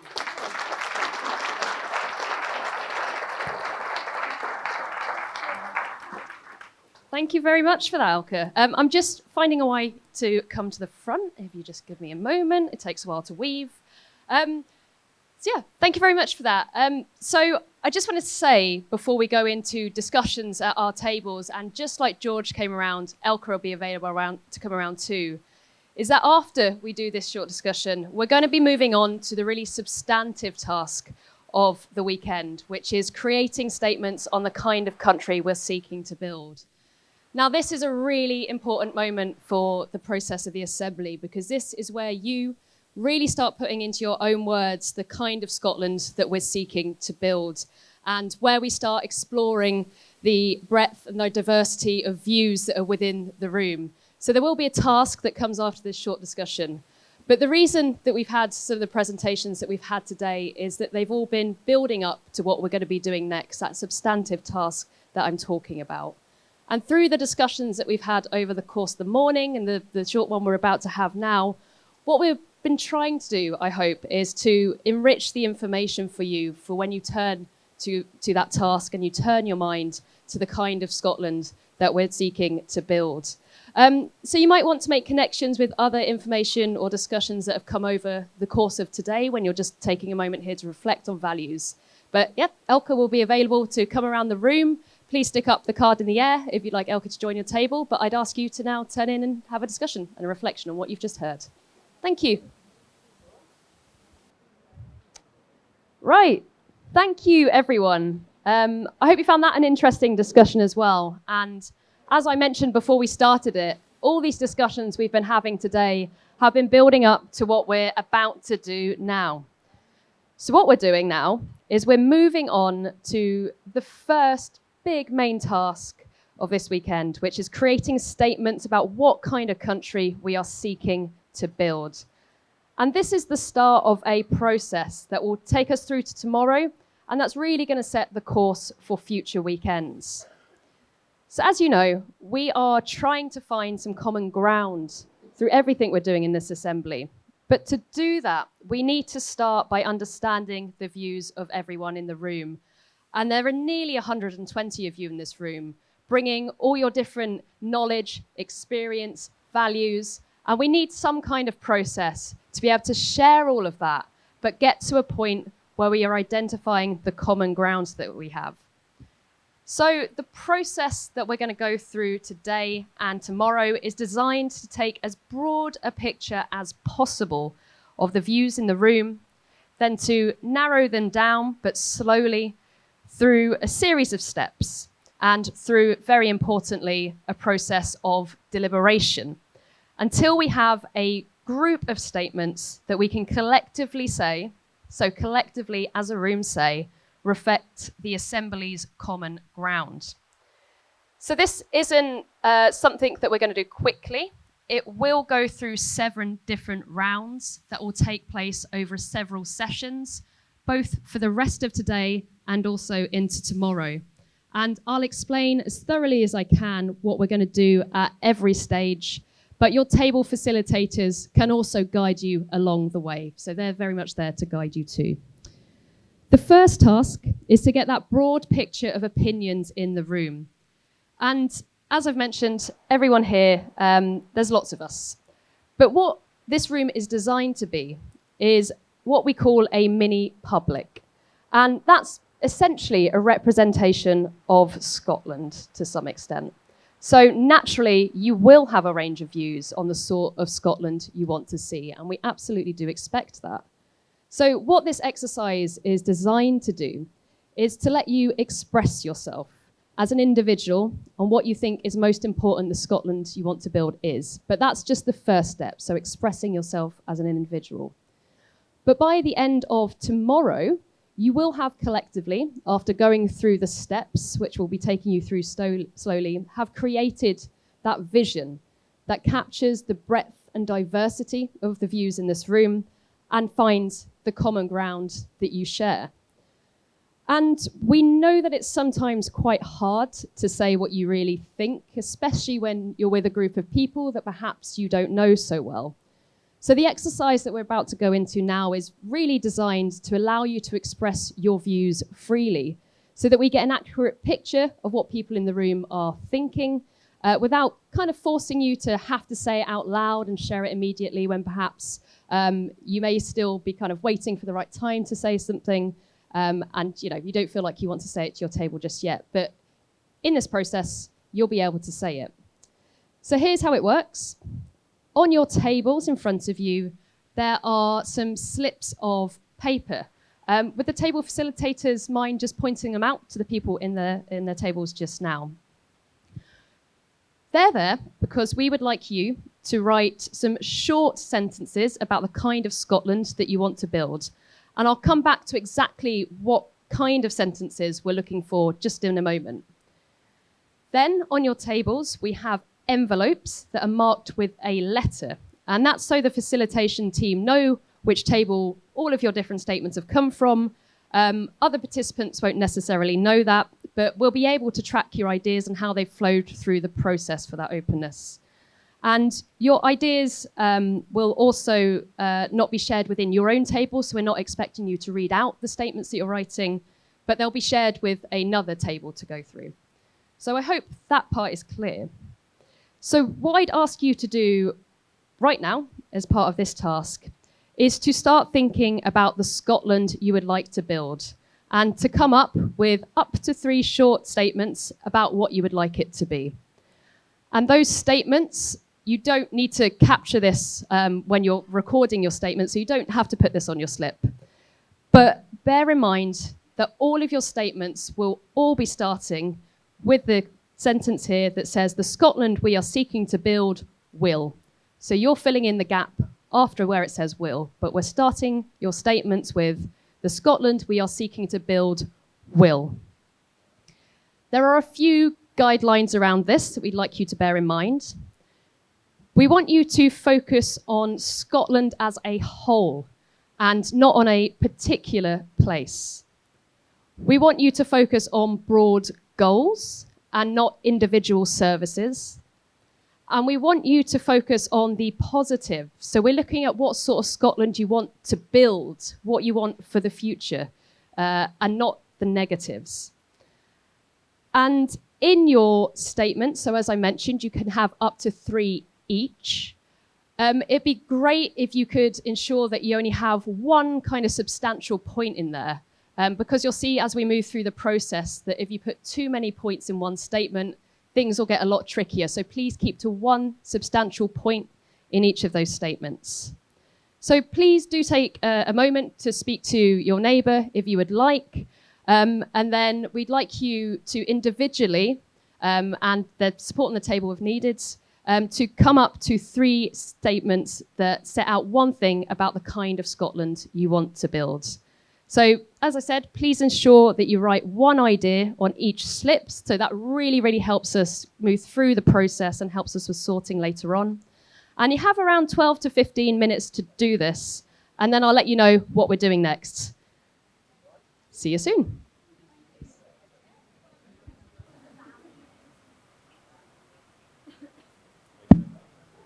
Hi. So we just had a question which I'd like to answer in the open.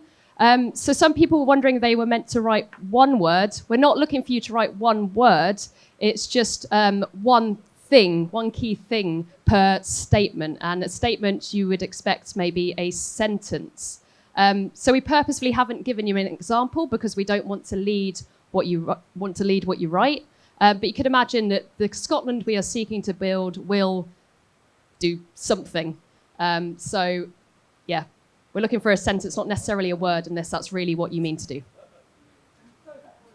And so that, yeah. So elaborate maybe a little bit. We have a couple of more minutes, so please do take your time just to complete your statements. And when everyone is happy, they've completed statements on a table, please put them in the envelopes, and table facilitators put it in the air so that Anthony and Holly can collect them up. And we'll tell you what happens next.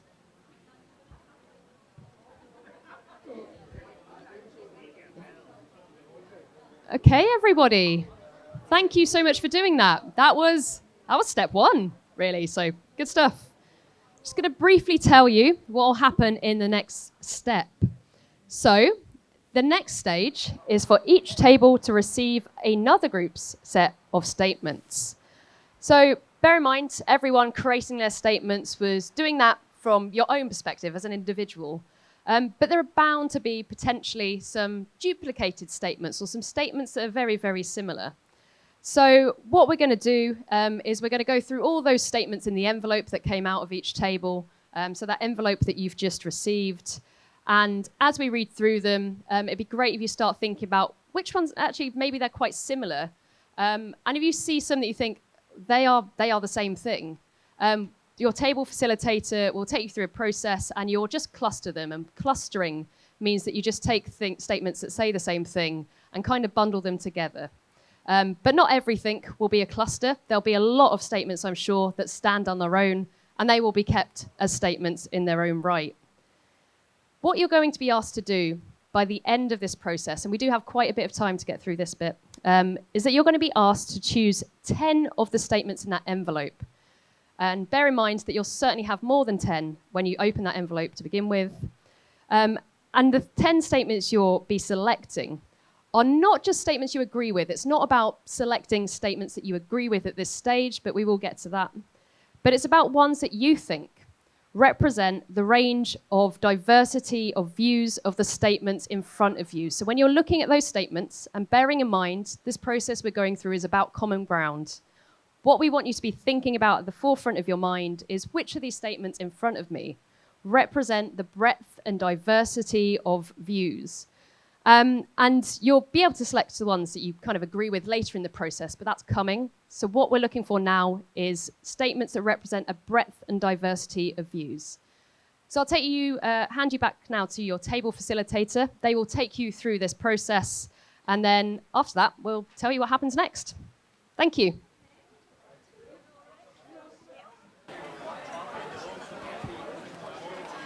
Okay, everyone. The last table has sealed and handed in their envelopes, I believe. Can I just check, is anyone just sorting out their envelope?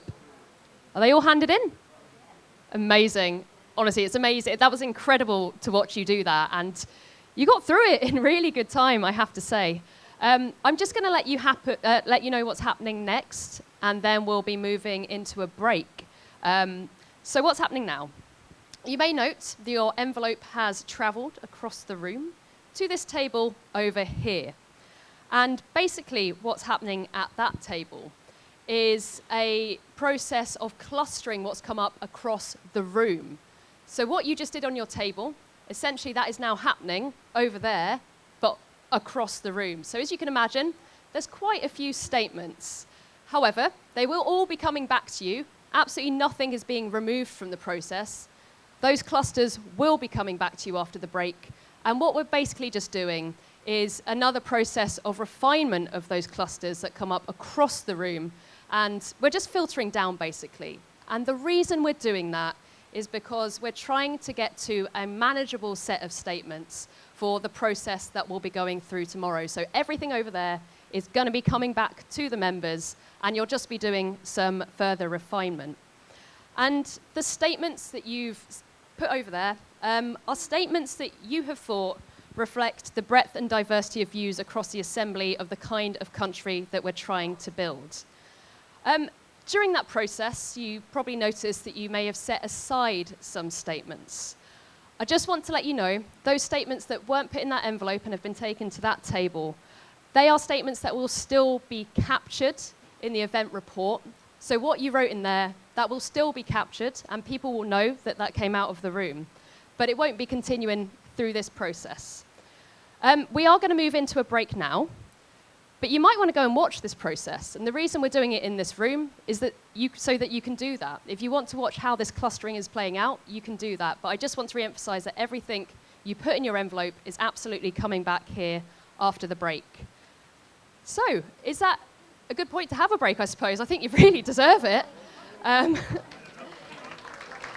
Fantastic. We'll be back here at 4:20. 4:20. And please, you're very welcome to go and watch the clustering as it happens.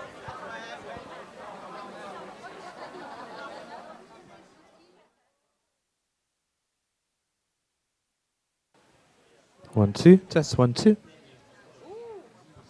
A shiny new mic. Good stuff. Can you all hear me now? Yay!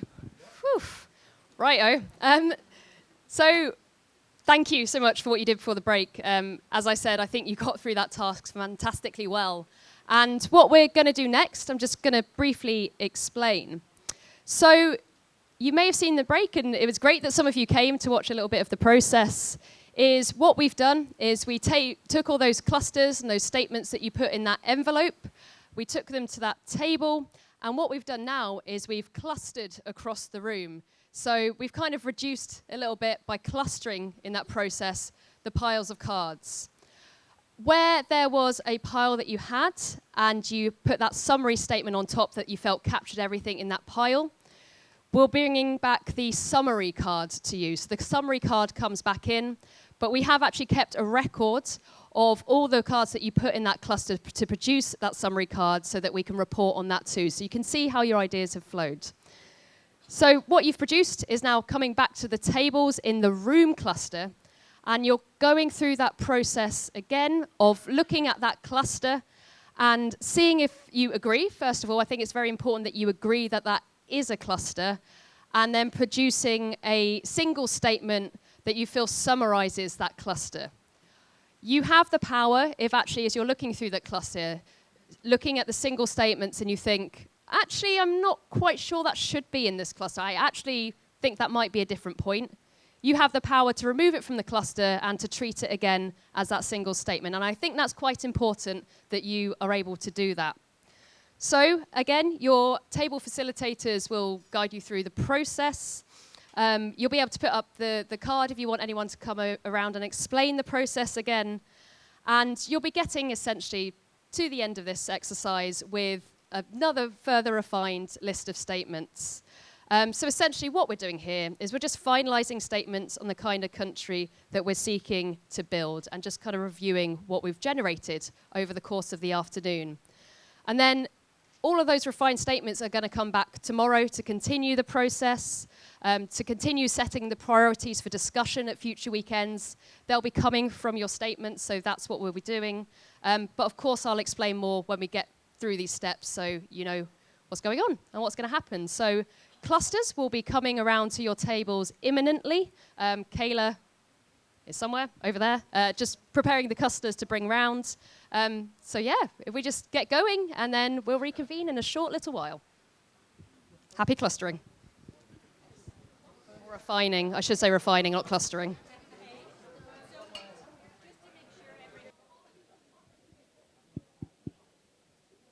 Okay. Hi, can I bring the room black together, please?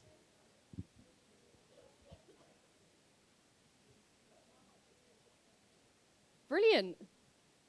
Thank you so much for doing that. I was wandering around the tables and kind of watching, and it was incredible to see the process that you went through. I'm quite impressed by the time in which you did it, actually. You never know how long these things are going to take. But what we have now, essentially, between us is an unordered, so we haven't ranked them, we haven't done anything like that, but what we have is an unordered but refined list of statements that reflect the breadth and diversity of views in the room about the Scotland we're seeking to build. And tomorrow, we're going to start from that list that we've ended up with today. So that list, as I mentioned earlier, will be coming back to the room for the next step in the process. But I just wanted to take a little bit of time to reflect on your work today. And that was no easy task that you have just been through, but you've done it, and you seem to have done it quite successfully. And I think we've come some way today to showing what some of the common ground is across the Assembly and thinking about the kind of Scotland that we're trying to build.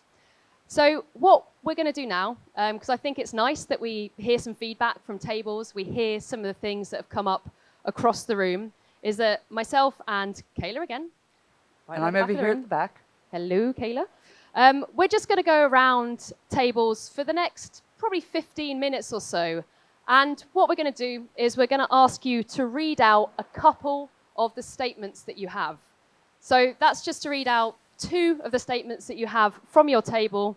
If people want to volunteer to share a statement, I heartily encourage you to do so. But we'll go to each table and just take 2. And that's just so you hear what's come out of today. You won't hear everything, but everything will be reflected in that list that comes back to you tomorrow to move through the process. So I'm going to start over here, Kayla, if that's all right with you. I'm coming to you.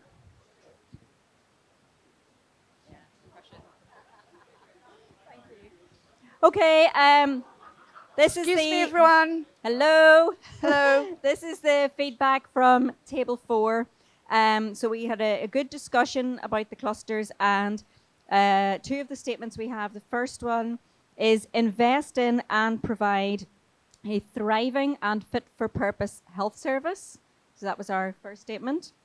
And then another statement was to provide housing for everyone. That's us. If you want, yeah, please do. It's a celebratory moment. So this was a refined statement from Table 14. Sorry, from Table 14, and this was the Scotland. Where are we? Scotland. The Scotland we are seeking to build will encourage and support all citizens to reach their full potential throughout their lives. That was our main one. The second one, I guess, if we wanted to choose one, was about having more accessible public transport to everyone over the full country, over the whole country.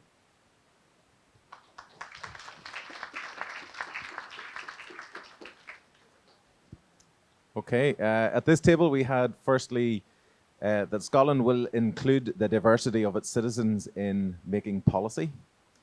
And the second one is that Scotland will be the envy of the world. In other words, it'll be pure brilliant.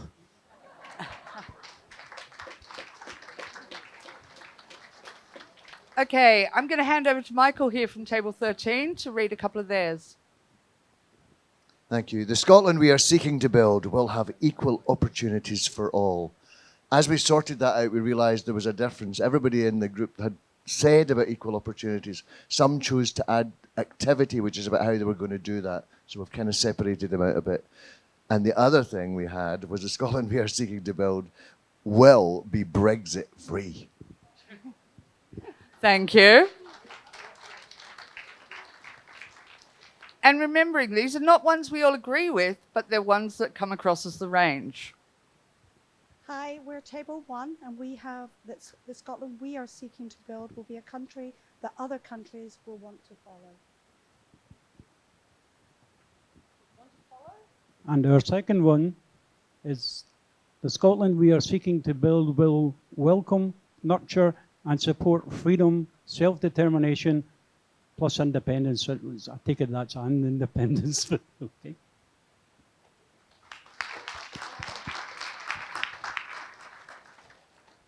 Hello, Table 12 was to provide a free world-class education for all and to have a country of high moral values.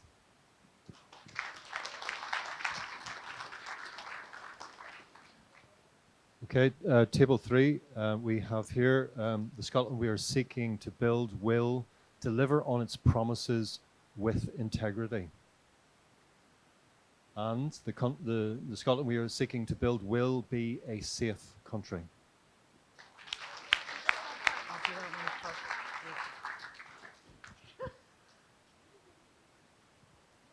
Table 11, the Scotland we are seeking to build will be free of poverty.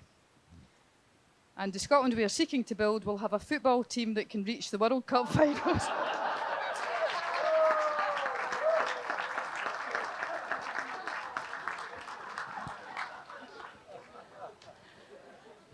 Going to take us a minute to get back to this room, isn't it?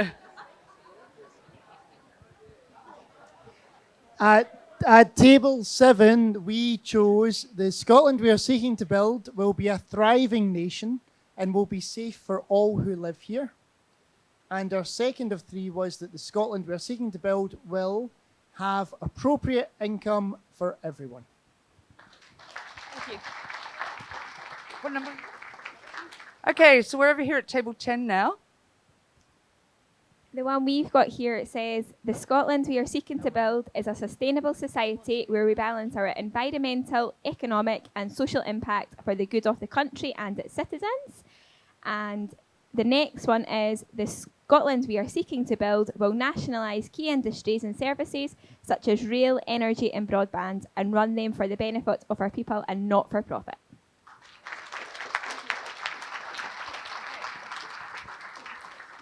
Now we're at table 10.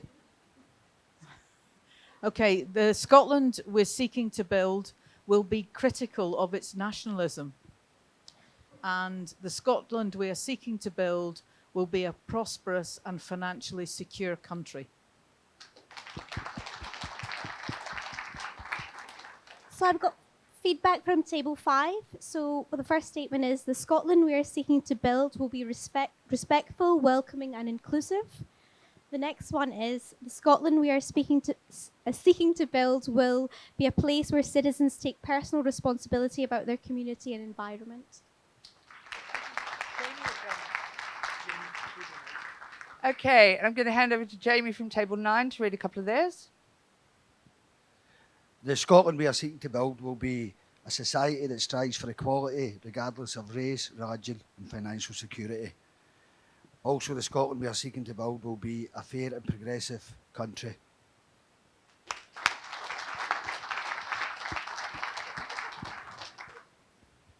The Scotland we are seeking to build will be at least 3 degrees warmer, be a fair and social just society for all.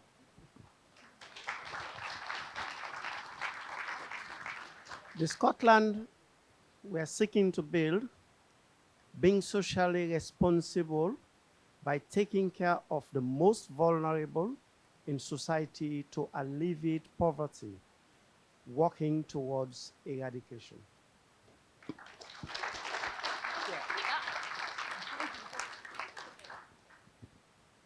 Well, I think that's everyone. Just to check that was every table, right? Excellent, good stuff.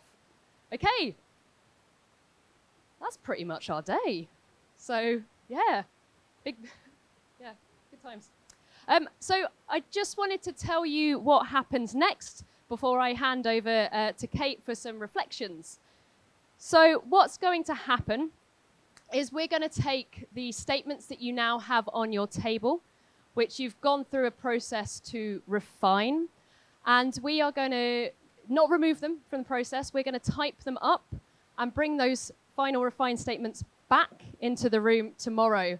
And we're going to basically move through a process where you'll be discussing things like your priorities and priorities for basically the future weekends and what we're going to discuss. So really from tomorrow, you're kind of deciding where this assembly is going. And that decision is in your hands and it's based on the work that you've done today. So I hope that's quite exciting. I'm very excited to see what comes out of tomorrow. But we'll explain the couple of steps that we'll go through just over the remainder of the weekend when we come back tomorrow morning with that list. And you'll be able to have a little bit of time to review that list on your tables and to have some more discussion, of course. I think that discussion is very important. So I think it's over to you. Yeah, brilliant. Thank you.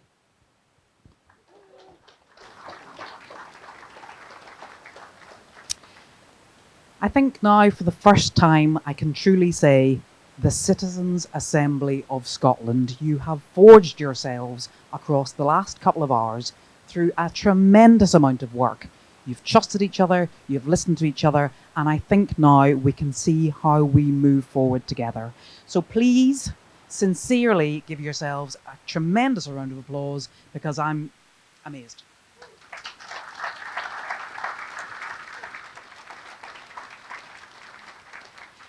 I'm amazed, but I'm not surprised. So that is good. The sun rose this morning. The sun has set. I made a mistake this morning saying that we were going to be discussing for a week. I think at points in the day it felt like that actually was happening. But I think you have covered so much ground that I hope each individual member and collectively you feel that the process has been worth it. The ideas have flowed, and as we've stated at the very beginning, we may not agree about everything that has been put forward, but we can sign up to the process. And I hope, I truly believe that you have signed up to that process and that you trust that process. So this morning, if you cast your mind way back then, we were looking at happiness, what makes for a good life, and for a good country.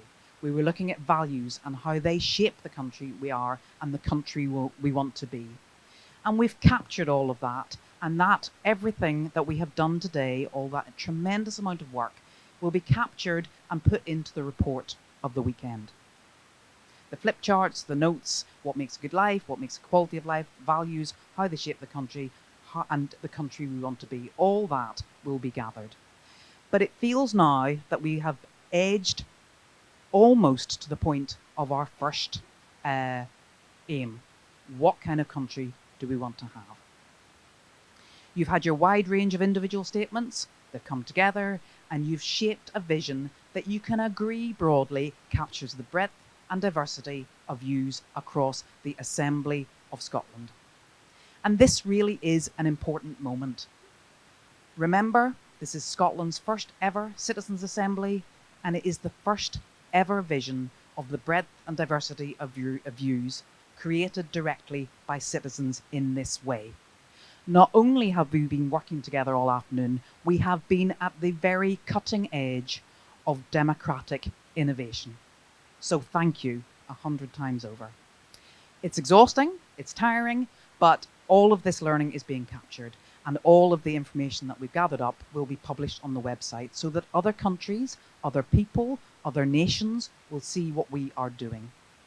And also, I just wanted to remind you at this point that on the website, the names, your names and your regions as Assembly members will be published over this weekend as well.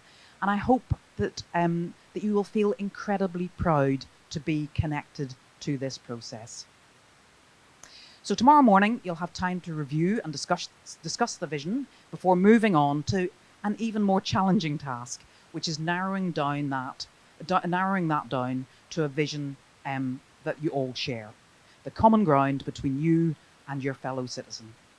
And then we want to then refine that further to come to the conclusion about the areas that we want to explore in greater detail across the coming weekends. You know, setting our vision is one thing, but then working how we affect change to address that vision is the next step. So, well done. It's been incredibly hard work, but you'll be very pleased to hear we are now finishing for the evening. We've finished a little bit early. Thank you. Please go and relax, enjoy yourselves. We'll try and deal with some of the little glitchy things that have maybe made the day slightly more difficult. But relax, reflect, enjoy your dinner, and then we'll all come back into the room tomorrow morning refreshed. Thank you so much.